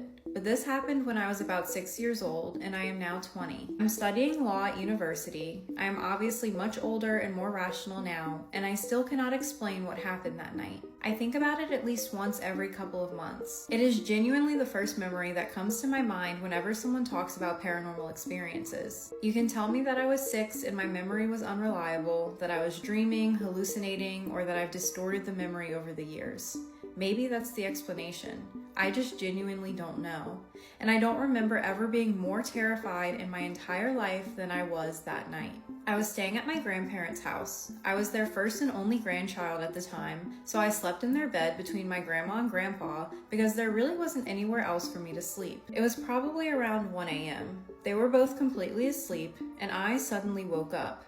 I wasn't dreaming as far as I know, and I couldn't get back to sleep, so I was just lying there looking around the room. Then, I heard footsteps outside of the bedroom. Clear footsteps. Something was coming towards the room. I remember immediately being scared, and then the bedroom door opened. Someone walked in. I still remember how strange this person looked. I can't properly describe what was wrong with them, but they looked completely unfamiliar and unsettling. They were kind of smiling, almost laughing, but in this really creepy way. I was absolutely terrified. I didn't move, I barely even breathed, and just kept my eyes slightly closed, pretending to be asleep. The person walked into the room, and for some reason, they went directly towards the window. The window was open on the small ventilation setting, and there were curtains hanging there. There was also a ladder underneath the window because the curtains were high enough that you needed one to reach them. The person climbed onto the ladder and started taking the curtains down. I have no idea why. They weren't doing anything else. They just started removing the curtains. I remember watching them from the bed, completely frozen. At one point, they looked back at us, while my grandparents were still sleeping and I was pretending to be asleep. I was sweating like crazy and genuinely thought something horrible was about to happen. A moment later, because the window was open, I heard the little gate outside close as they left. The next morning, I immediately asked my grandparents about the curtains. I asked if they had taken them down during the night or something, because I remembered very clearly that they had been hanging there the day before. They couldn't tell me for certain whether they had taken them down themselves, and that's basically where the whole thing ends. I eventually stopped talking about it because I knew people would think I was making it up. But I swear to God, why would a 6-year-old randomly invent something this specific? I don't remember every single detail anymore, obviously. It happened 14 years ago. There are probably parts I've forgotten completely, but the core memory has never changed. Waking up in between my grandparents, the footsteps, the door opening, that strange person entering, the creepy smile, The latter, them taking the curtains down, looking back at us, leaving, and hearing the gate close outside. Maybe there is a completely normal explanation. Maybe it was some kind of sleep-related hallucination or a childhood dream that felt real. I don't know. But I genuinely cannot think of another moment in my life when I was as scared as I was that night. And even now, at 20, I still have absolutely no idea what I experienced. So this poster didn't really give us too much clarity on where the curtain ended up after that night. So I went through some of the comments and I'm gonna read what the poster said about the curtain. So a commenter said, "So were the curtains still in their house somewhere? I'm confused. Or did the curtains disappear along with the random curtain thief?" The poster said, "He literally took them down and left them on the floor, and that's exactly how I found them when I woke up. That's honestly what makes this so creepy to me and why I still can't explain it. If I had woken up and the curtains were still up exactly how they were when we went to sleep, I probably wouldn't even remember this today. But I woke up and they were actually down on the floor, exactly like I had seen him leave them." If this thing that took the curtains was human, I honestly find that more terrifying than if it were a paranormal experience. Because then we are getting into potential stalker territory. I wish the grandparents would have taken the story a little bit more seriously, because what if someone was actually breaking into their home and they had no idea? What if this person was moving the curtains so that they could see into their home more clearly? Or was this just a creepy spirit messing around? The next story is just as jarring as the first one, so let's get into it. A friend of mine lives in Appalachia, and he told me this story about something strange that happened to him and his wife last year. He had been visiting the Appalachian Mountains with his wife every year for the past 4 years. They always stay in the same cabin, and the landlord knows them pretty well by now. Last year, they went back to the same cabin. During the day, they spent their time hiking and exploring the area, but almost from the beginning, both of them had this uncomfortable feeling that they were being watched. They kept looking around, but there was never anyone there. Eventually, they returned to the cabin that evening. Later that night, they were sitting on the couch watching a movie, and at some point, both of them fell asleep. My friend woke up sometime later because he heard someone laughing. At first, he thought he was dreaming, but then he realized the sound was actually coming from outside. He described the laugh as extremely strange. Not like normal laughter, but almost like someone laughing to themselves while planning something. Along with the laughter, he could hear a strange scraping sound, almost like rusted metal being dragged against something. His wife was still completely asleep beside him. He initially thought the sound might be coming from the television, but the scene playing on the TV was completely quiet. So he got up and looked outside. A short distance from the cabin, he noticed a homemade swing hanging from a tree. He had never seen it there before, and someone was sitting on it. The person was wearing what looked like a clown costume. My friend went outside, hid behind a tree, and watched from a distance. The figure was looking down at the ground, mumbling something to himself and laughing quietly. Every so often, he pushed the swing forward with his feet. My friend said the whole thing felt incredibly wrong. Then, the figure suddenly looked directly at him. That's when my friend noticed that the person's entire face was covered in white paint, like a clown. The figure smiled and said, "Hi." My friend immediately turned around and ran back towards the cabin as fast as he could. He could hear footsteps behind him. He reached the cabin, opened the door, rushed inside, and slammed it shut. Almost immediately, something hit the door from the outside with tremendous force. His wife woke up in a panic and started asking what had happened. Before he could properly explain, they heard knocking at the window. My friend looked over and the same clown was standing outside the window. He was just staring at them and smiling. My friend grabbed a firearm that he had with him for protection and warned the stranger to leave and not attempt to enter the cabin. The clown did not react. He just stood there, staring through the window with that same expression. My friend's wife, who was now awake and angry, also confronted him and told him to leave. Still, the man didn't move. Eventually, they fired a warning shot into a nearby wall to frighten him away. The clown remained completely still for a moment. Then, he slowly turned around and walked towards the woods and disappeared into the darkness. My friend and his wife didn't sleep for the rest of the night. As soon as it was morning, they told the landlord everything. The landlord was shocked. He said nothing like this had ever happened there before, and he apologized to them. What made things even stranger was the swing. The landlord said he had never seen that swing before. According to him, someone must have built it only recently because it definitely wasn't there during his previous visits. They also contacted the police, who searched the surrounding area and didn't find anything. There was no sign of the clown, and nobody ever figured out who he was or why he was there. My friend still doesn't know what he saw that night. He doesn't believe it was a ghost, and honestly, neither do I. But if his story was accurate, then there was apparently a complete stranger dressed as a clown, sitting alone on a homemade swing outside an isolated cabin in the middle of the night, watching him. And nobody ever found out who he was. What do you think happened? I have a theory that maybe the landlord was a creep and he knew that the couple was going to be there at the time and he liked to scare people. Especially because he would know the area super well. But I also think it's strange that whatever this thing was didn't react to a gunshot, because I feel like a gunshot would just cause any human to have some kind of knee-jerk reaction. What do you think? Was this thing a human or a strange clown entity terrorizing these people? Let me know your theories. If you or anyone you know have any paranormal encounters that you would like to share with me, please send them over so that I can read them on here. Have a great day. Bye. Here are some creepy stories that I found in TikTok comments about phones and texting. Let's go! Not a text, but someone called the store that I worked at. I answered and didn't give my name, but this guy asked me to come pick him up because he got pulled over. And I told him I can't do that. He said, "Don't you remember me? We went to high school together." And I told him he must be thinking of someone else, and he said, "No, I'm talking to Brooke, my last name." I hung up the phone that second. I went to a really small school, and I've never met that man. My husband and I were texting, and in the middle of the text it switches what he's saying to talking about getting hit in the back of the head with some farm equipment thing. I responded to that story like, "How the F did that happen?" And he was so confused. I screenshotted it, and he sent me a screenshot too, and the text was different. It still blows my mind because that did happen, but he had never told me, nor was he telling me about it in that moment. This was almost 12 years ago, and we still talk about it. Not a text, but when I was a kid, the house phone got a message on the machine. It was my grandpa saying my mother's name before hanging up. He passed away in 1997, so a good 5 to 7 years before this happened. The number was all zeros.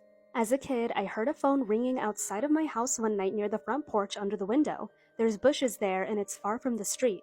The next day, I found a smashed up cell phone in the bushes. My mom found a picture on her phone that looked like it was taken directly in front of her mirror and was of her sitting on her bed on said phone. She also one time had her calculator spell out "hello" while we were using it.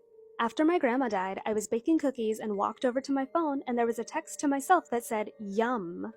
My son was the first grandchild and nephew. My late brother died in late January, and on my son's birthday at the end of August, my brother's text thread with no new texts pulled itself up to the top of my threads. Not a text, but one night I woke up to a phone call coming in. It was around 1 in the morning, so I answered it. Someone was on the other side saying, "Come outside and say hi to me before I leave." I asked, "Who is this?" He said, "Stop acting like you don't know. Come outside and give me a hug." I said, "I'm not coming out till you tell me who this is." He said, "Fine, never mind," and hung up. To this day, I have no idea who it was or how they knew where I lived or if they were even outside. I knew something wasn't right and thought about it for days. This one really freaks me out because what the fuck? In high school, there was a big snowstorm that had us out of school for like 4 days. My friend group was all staying at this one girl's house multiple days in a row, who happened to live one street away from me. I ran home to pack for another night, and on the way back to her house, I FaceTimed her, but she didn't answer. When I got back, I set my phone down somewhere random and started talking with everyone. All of a sudden, she was like, "Jess, why are you calling me?" And she showed the screen that I was FaceTiming her. She answered, and it had my face frozen on the screen, and we were freaked out and hung up. My phone was face down on the dresser across the room. Maybe it was a delay or glitch because I looked like I was outside on the call, but it was so creepy. As always, I love these stories, and I will tag the TikTok account below where you can find these comments along with some other really spooky phone stories. Okay, bye! Welcome to Lizzie Borden's house. This is Maplecroft. She bought this house after the trials and was acquitted of murder. Let's step inside Maplecroft. Not many people get to see inside, so enjoy.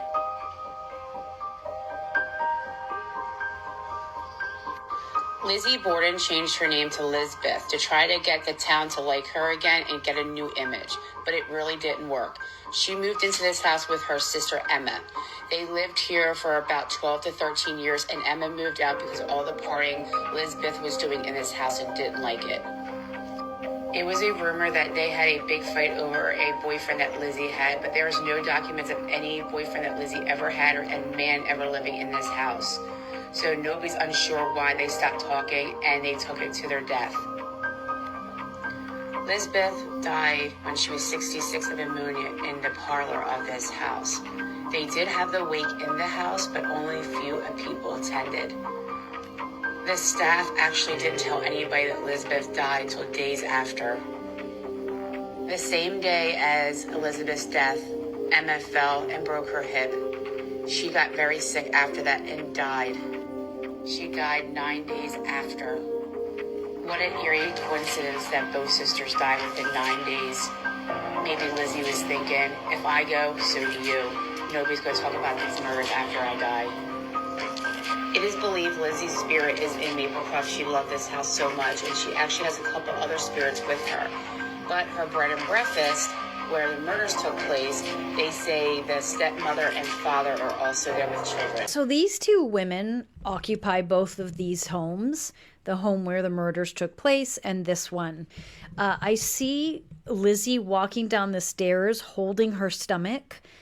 There was no boyfriend. The man that they were fighting over, it feels like a father or stepfather. I can't remember their story. So it was a father or stepfather that they kept fighting over. Lizzie numbed the pain. Lizzie wanted to forget. Lizzie didn't want to think about, talk about anything about her past, but the sister did. And that was where a lot of the fighting constantly lived. This home and the other home, just full of suffering, unfortunately.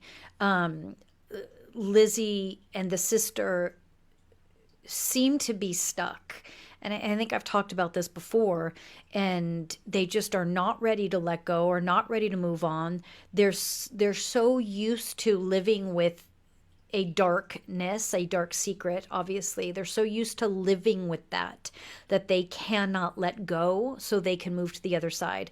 I think being able to move them over is obviously up to them and timing, but really maybe getting a group of us together to help heal them, because these women holding this suffering and carrying it in these homes and just keeping these homes consumed with suffering is not good for the neighborhood, for the home, for anyone that moves through it. But I can see Lizzie clutching her stomach. This was right before she passed, walking down the stairs. And there's a disconnect with the sister, just honestly didn't even care. At that point, she was just like, I don't even care. Just no connection to her.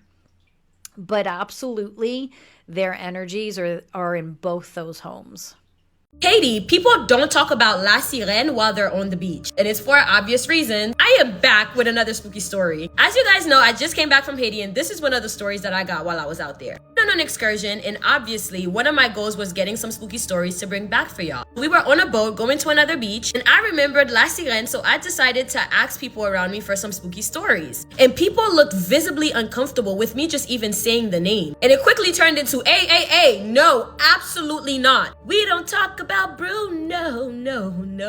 And I'm like, but why won't y'all talk about her? I'm like really pressing the issue. People around me are like, girl, please stop. And once we got off the boat, a few people expressed to me that they do not fuck with La Sirène. So much so that they refused to speak her name in the waters. And I'm like, okay, but why? Have you guys ever seen a mermaid? And one of the locals told me this story. This story happened to somebody's cousin. Mind you, the cousin grew up around the ocean, so he was always trusted around water. And he could swim better than most people. So one night, the cousin was out on the beach with some of his friends, taking a little night swim, and they got to talking about La Sirène. One of the elder women walking past warned him and said, yo, maybe don't talk about her on the beach. And he jokingly said, why? She's gonna hear us or something? The woman kept walking and they continued their conversation. Somebody else walking past heard them and said, hey, talk about this on the road, not here. Anyway, some time passed and they decide to take another dip in the water. This time when they get in the water feels strange. Not rough or dangerous, actually the opposite. The water was incredibly calm, very inviting. He swam out further than usual and he was floating on his back when suddenly he heard a woman singing. And it's this melodic tone. It was so beautiful. At first he thought it was somebody back on shore. And it's like this person was singing words, but he couldn't understand what the words were saying. He's looking around to see where the voice is coming from. There's no one else around except for his friend. It almost sounded like somebody somebody was humming through a tunnel underwater. And the strangest part was that he wasn't even afraid. He felt peaceful. So the cousin turns back around, and as he turns, there was a woman floating in the water. She had really long black hair, shimmering skin. He didn't see a tail, but she was very deep out. And it seemed like she was just floating, staring at him. So the cousin says, you know what, I'm just gonna swim back to shore because this is creepy. As he turns around and starts swimming, the woman starts calling his name. At this point, he's not even questioning how she knows his name. He's going as fast as he can when suddenly she asks him, why are you leaving? Then he felt something grab his ankle and felt another hand wrapped around his other leg. And according to him, he was pulled straight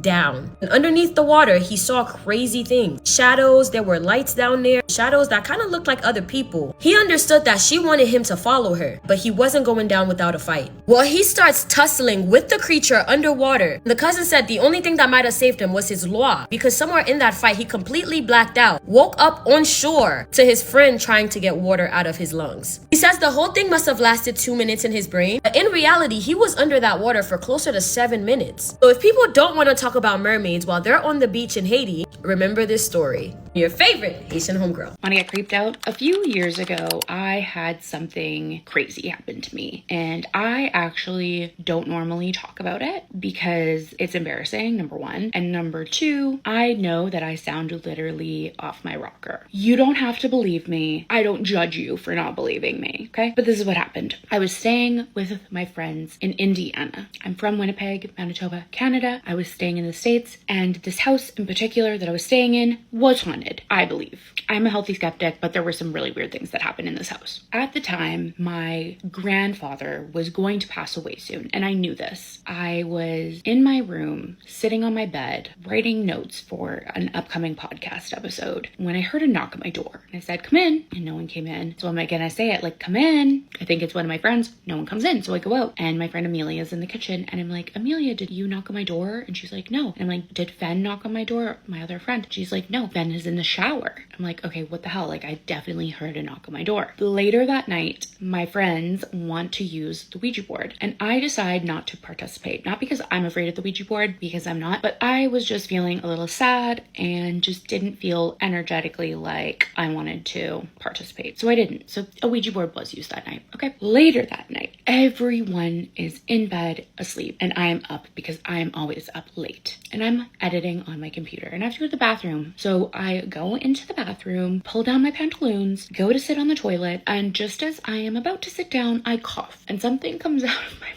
I don't know why I'm telling this story. Basically, like an orb comes out of my mouth. It's like this white, wispy looking orb type thing. And I'm like, what the fuck? Like, I can visually see this. But not only can I visually see it before it dissipates after a few seconds, but I can taste it. And it tasted shitty, okay? It tasted like sulfury, salty, weird, like gross, disgusting. I was so freaked out.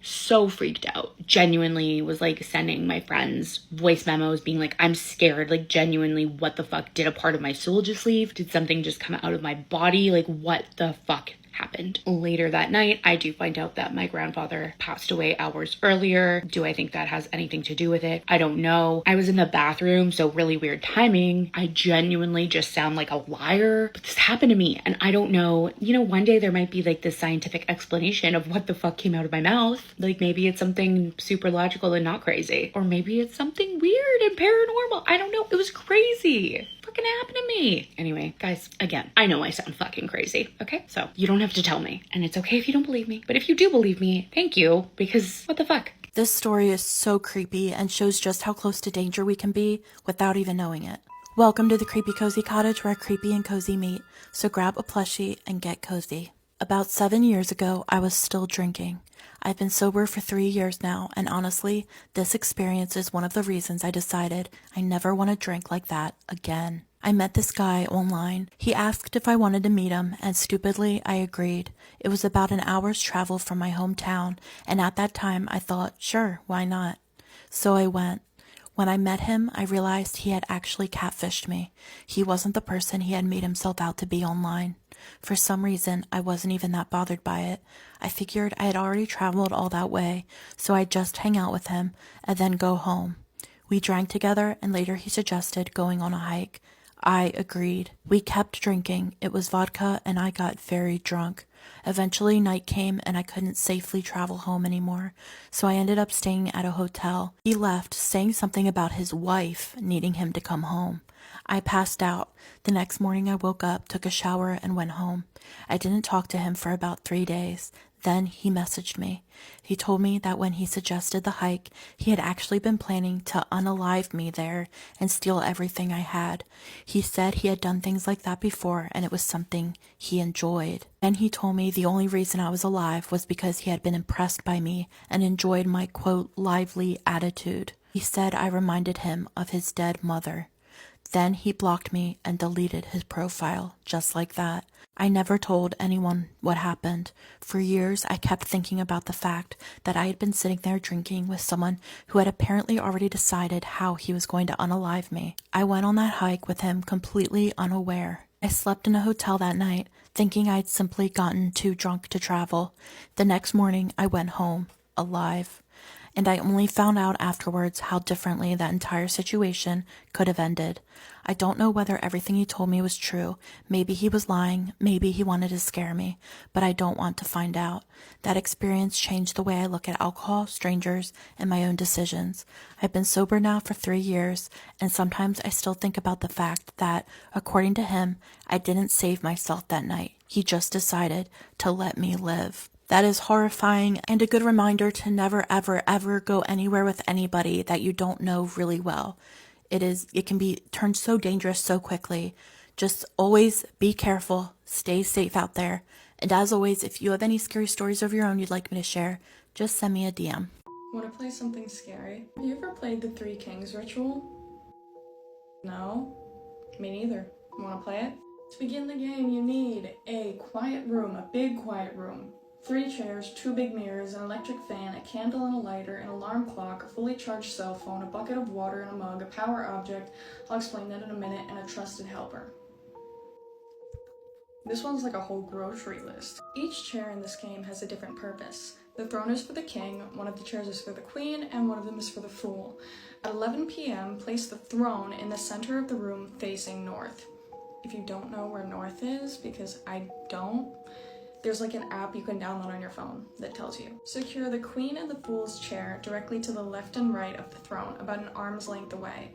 Then place the mirrors onto the queen and fool's chair so that if you're sitting in the throne, you can just barely see your reflection out of your peripheral without having to actually look. Place the electric fan directly behind the throne on low or medium speed, and then the bucket of water and the mug should be directly in front of the throne. Leave the door to this room wide open and go into your bedroom.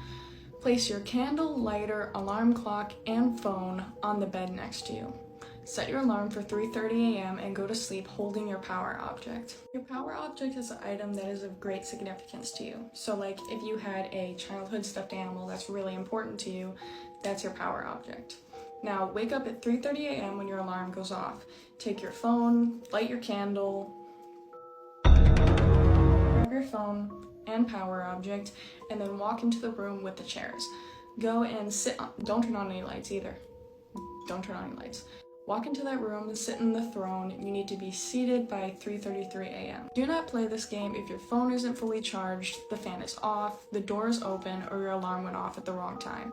Leave the house with your helper and do not come back until sunrise. If this ritual is going the way it's supposed to, then you can sit on the throne with your candle lit and your back to the fan so that hold the candle here so that the fan doesn't just blow it out. Do not look directly into the mirrors. The mirrors are meant to be only in your peripheral, so do not look directly into them. Now that it is 3:33 a.m. and everything is in place, working correctly, now you can begin asking the questions, and supposedly the mirrors are going to answer them. At 4:34 a.m., the game has now ended. Your helper should call your name from outside of the door or call you phone.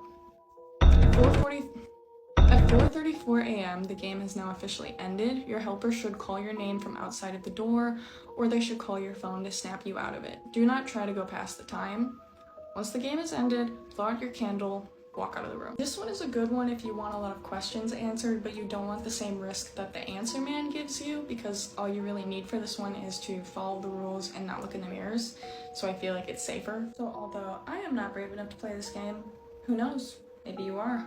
Good luck. I have a little spooky, scary story time about the time that I went to Gettysburg, Pennsylvania. And if you know anything about Gettysburg, Pennsylvania, you know about the Battle of Gettysburg and how it is the bloodiest battle that basically all of America has ever seen. If you don't know, then picture this for a second, okay? Standing in the middle of a field in quiet Pennsylvania just after sunrise. The grass is still damp from morning condensation, the birds are singing, just setting the scene, right? Monuments scattered across the landscape, families walking their dogs. That's what it's like now, though. Like, to this day, now. Like, you would think that it's a picturesque little town and that it was always beautiful and wonderful in this kind of way, right? Wrong.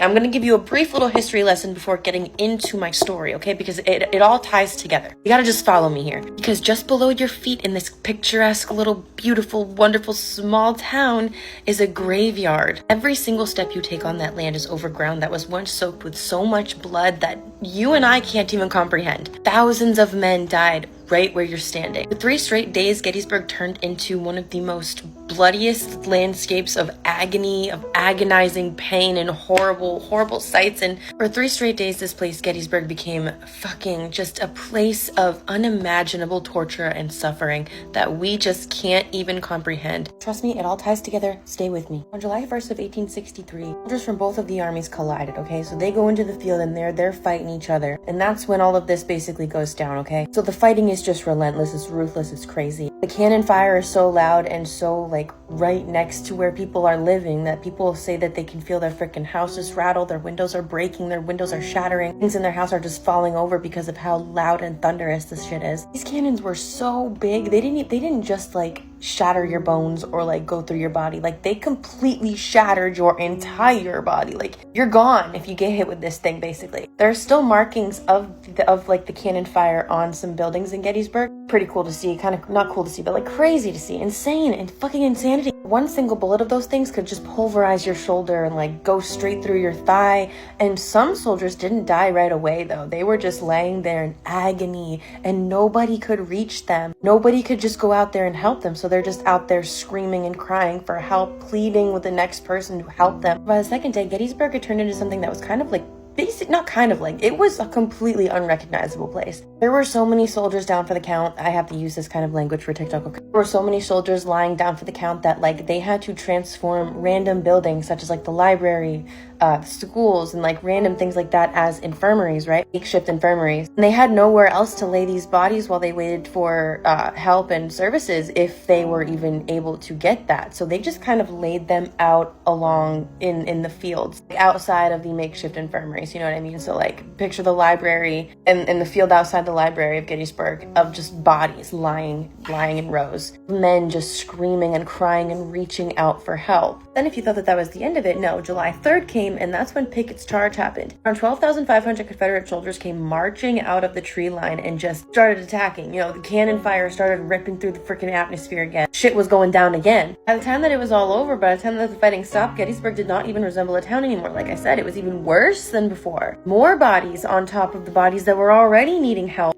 These people are lying next to like blown off limbs and like brain matter and stuff, like just screaming and crying out for help, anybody to help. This history of this place is precisely why Gettysburg is so haunted to this day. I can even attest, like I'm saying, I'm about to get into the story that I experienced, right? When I was there, I went on this like ghost walk, okay, where you like they take you through the town, like to the most historical parts of the town at night. I can't for the life of me find these pictures. I even asked the friend who I went with and she doesn't have any pictures of it either. We were like young kids, okay? I asked my friend if she had any pictures, but she can't find them either. I don't know. There's no freaking photo evidence that we ever went, but we went. It sucks too because I did get some creepy freaking pictures of something standing in the window of one of the brick buildings outside. But anyways, so we're on this ghost walk, right? And at one point in the tour, our guide leads us to one of the infirmary spots that I was telling you about, which literally was the library that's next to the clock tower. And we were walking through the field in which like all of the bodies were laid out and the limbs and like I was explaining before, but that's the spot where everybody was laid out. And as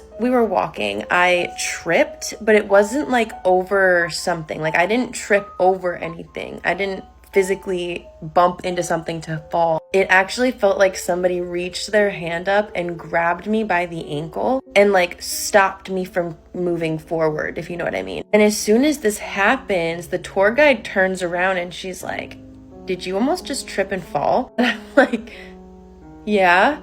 And so then she goes on to tell me that entire story that I already explained of like, this is where the soldiers were laid out. Other people have also experienced the same exact thing. You're not the first one to trip in this exact spot of the tour. She also went on to describe that other visitors have described feeling like tugs on their clothes, feeling like scratches of nails going down their calves, like around their ankles and stuff. And she went on to say that it's basically local legend saying that, you know, it's the soldiers reaching up in their final moments, like begging for help, clinging on to any kind of life force or any kind of help that they can possibly get at that time. I don't know. It was really freaky, actually, like to physically feel fingers wrap around my ankle and stop me from moving forward. I truly believe that no matter where you go in Gettysburg, you're gonna find somewhere that's haunted. The whole entire land is haunted, but it's definitely a place that I recommend you go and study about, and you know, go to all the historical landmarks and just feel the energy there. It's incredible. Be respectful for those who lost their lives there. It's not a jungle gym. It's not any. I'm saying this because I saw a lot of like little kids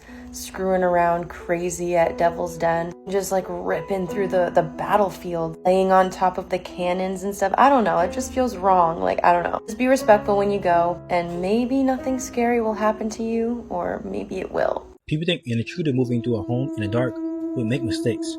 That's the mistake. Here's what most people don't think about. Someone who's been in your home does not make mistakes in the dark. They know which side of the hallway to walk on to avoid the creak near the bathroom. They know the distance between the front door to your bedroom without needing a single light. They know which drawer in your nightstand sticks and which one opens silently. They memorized all of this during the visit you invited them to, and they have been using that knowledge every time they came back without being invited. First, if you wake up at night, you hear movement that never hesitates, stay completely flat, and do not make a sound. Most people shift in bed when they are unsure if they heard something. Instead, control your breathing and count the footsteps. If they go directly from the front door to your bedroom without pausing in any other room, the person making them has been there before. Because people who ignore this say something later. A stranger searches. A stranger pauses at doorways.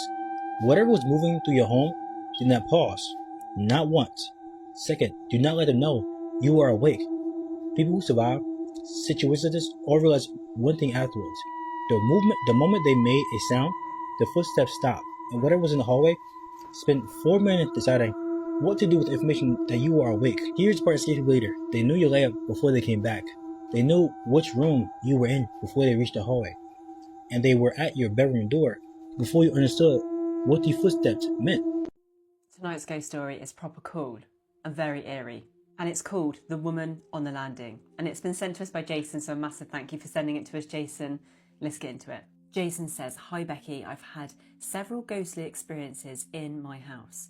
Mostly sounds and smells, but occasionally figures. One instance stands out. A few years ago in February, I was recovering from a chest infection and was lying on my bed at around 4 in the afternoon. The landing light was on when I saw a figure of a lady shrouded in what looked like a duvet. I could also hear her shuffling across the landing. He says she was very much in 3D, looked completely solid, and was in full colour. I am convinced it was my deceased neighbour, who I believe passed away in 2003 or 2004. Shortly before she died, my wife had rescued her after finding her standing in the middle of the road. She was suffering with dementia. After seeing the figure, I described exactly what I had seen to my wife, and she told me that our neighbour had been wrapped in a duvet the night she'd found her." I mean, that's pretty wild, isn't it? Like, your wife has helped this lady with dementia, found her with a duvet on. You've seen her whilst you're lying on your bed in your hallway with a duvet wrapped around her, shuffling her feet down your hallway. Maybe she just popped back to say thanks. We don't know, but that is a really creepy story. If you've got a ghost story, email me, thedarklingchronicles25@gmail.com. Send me a message on Instagram or TikTok. I would love to hear from you, and I'll catch you for some more ghost tea in the next one. People think burglars avoid houses when someone's home. That's the mistake. Some intruders wait until they know exactly where you are first. If you're upstairs at night and suddenly you see the kitchen light turn on downstairs, do not walk down immediately. Most people do. They think someone left it on earlier. First, listen before moving. If you hear cabinets opening softly but never hear dishes clatter or objects move around, lock your bedroom door. Because people searching the kitchen usually make noise. People who ignore this said the same thing later. The sound downstairs felt controlled, careful, like someone wanted to be heard just enough. Second, do not stand at the top of the stairs looking down. If the light suddenly switches off while you're watching, step back immediately. People who survive situations like this all realize one thing afterwards. The person downstairs knew exactly where they were standing. Here's the part that scares people later. If you hear the refrigerator door open but never hear it close, do not go downstairs to check it, because open refrigerators make constant noise, and constant noise hides footsteps. Rule 3. If another light suddenly turns on in a different room downstairs, call for help quietly and stay where you are. Do not try to leave through the hallway, because intruders who move room to room turning the lights on are lost. They're guiding your attention to the house, and sometimes the room they actually want dark is the room you're standing in. Bro, what's going on around? Get camping, get cozy. Spooky, scary story time. So this was an ongoing thing. In 2019, I moved in with my current partner into a historic Queen Anne style home in a fairly large city in Northeast Indiana. I think the house was built in 1901, and the entire house had a very old world turn on the century theme, going on right down to the light fixtures and furnishings. The layout of our house was sort of strange. The first floor bathroom was right off the kitchen, and the kitchen was connected to the family room, but in such a way that you couldn't see into the bathroom from the family room. In this particular bathroom, there were 2 very large antique mirrors that were original to the house. I refused to go into the bathroom at night because I always just got creepy vibes from those mirrors, to the extent that I would avoid looking into the bathroom when I was forced to go into the kitchen at night.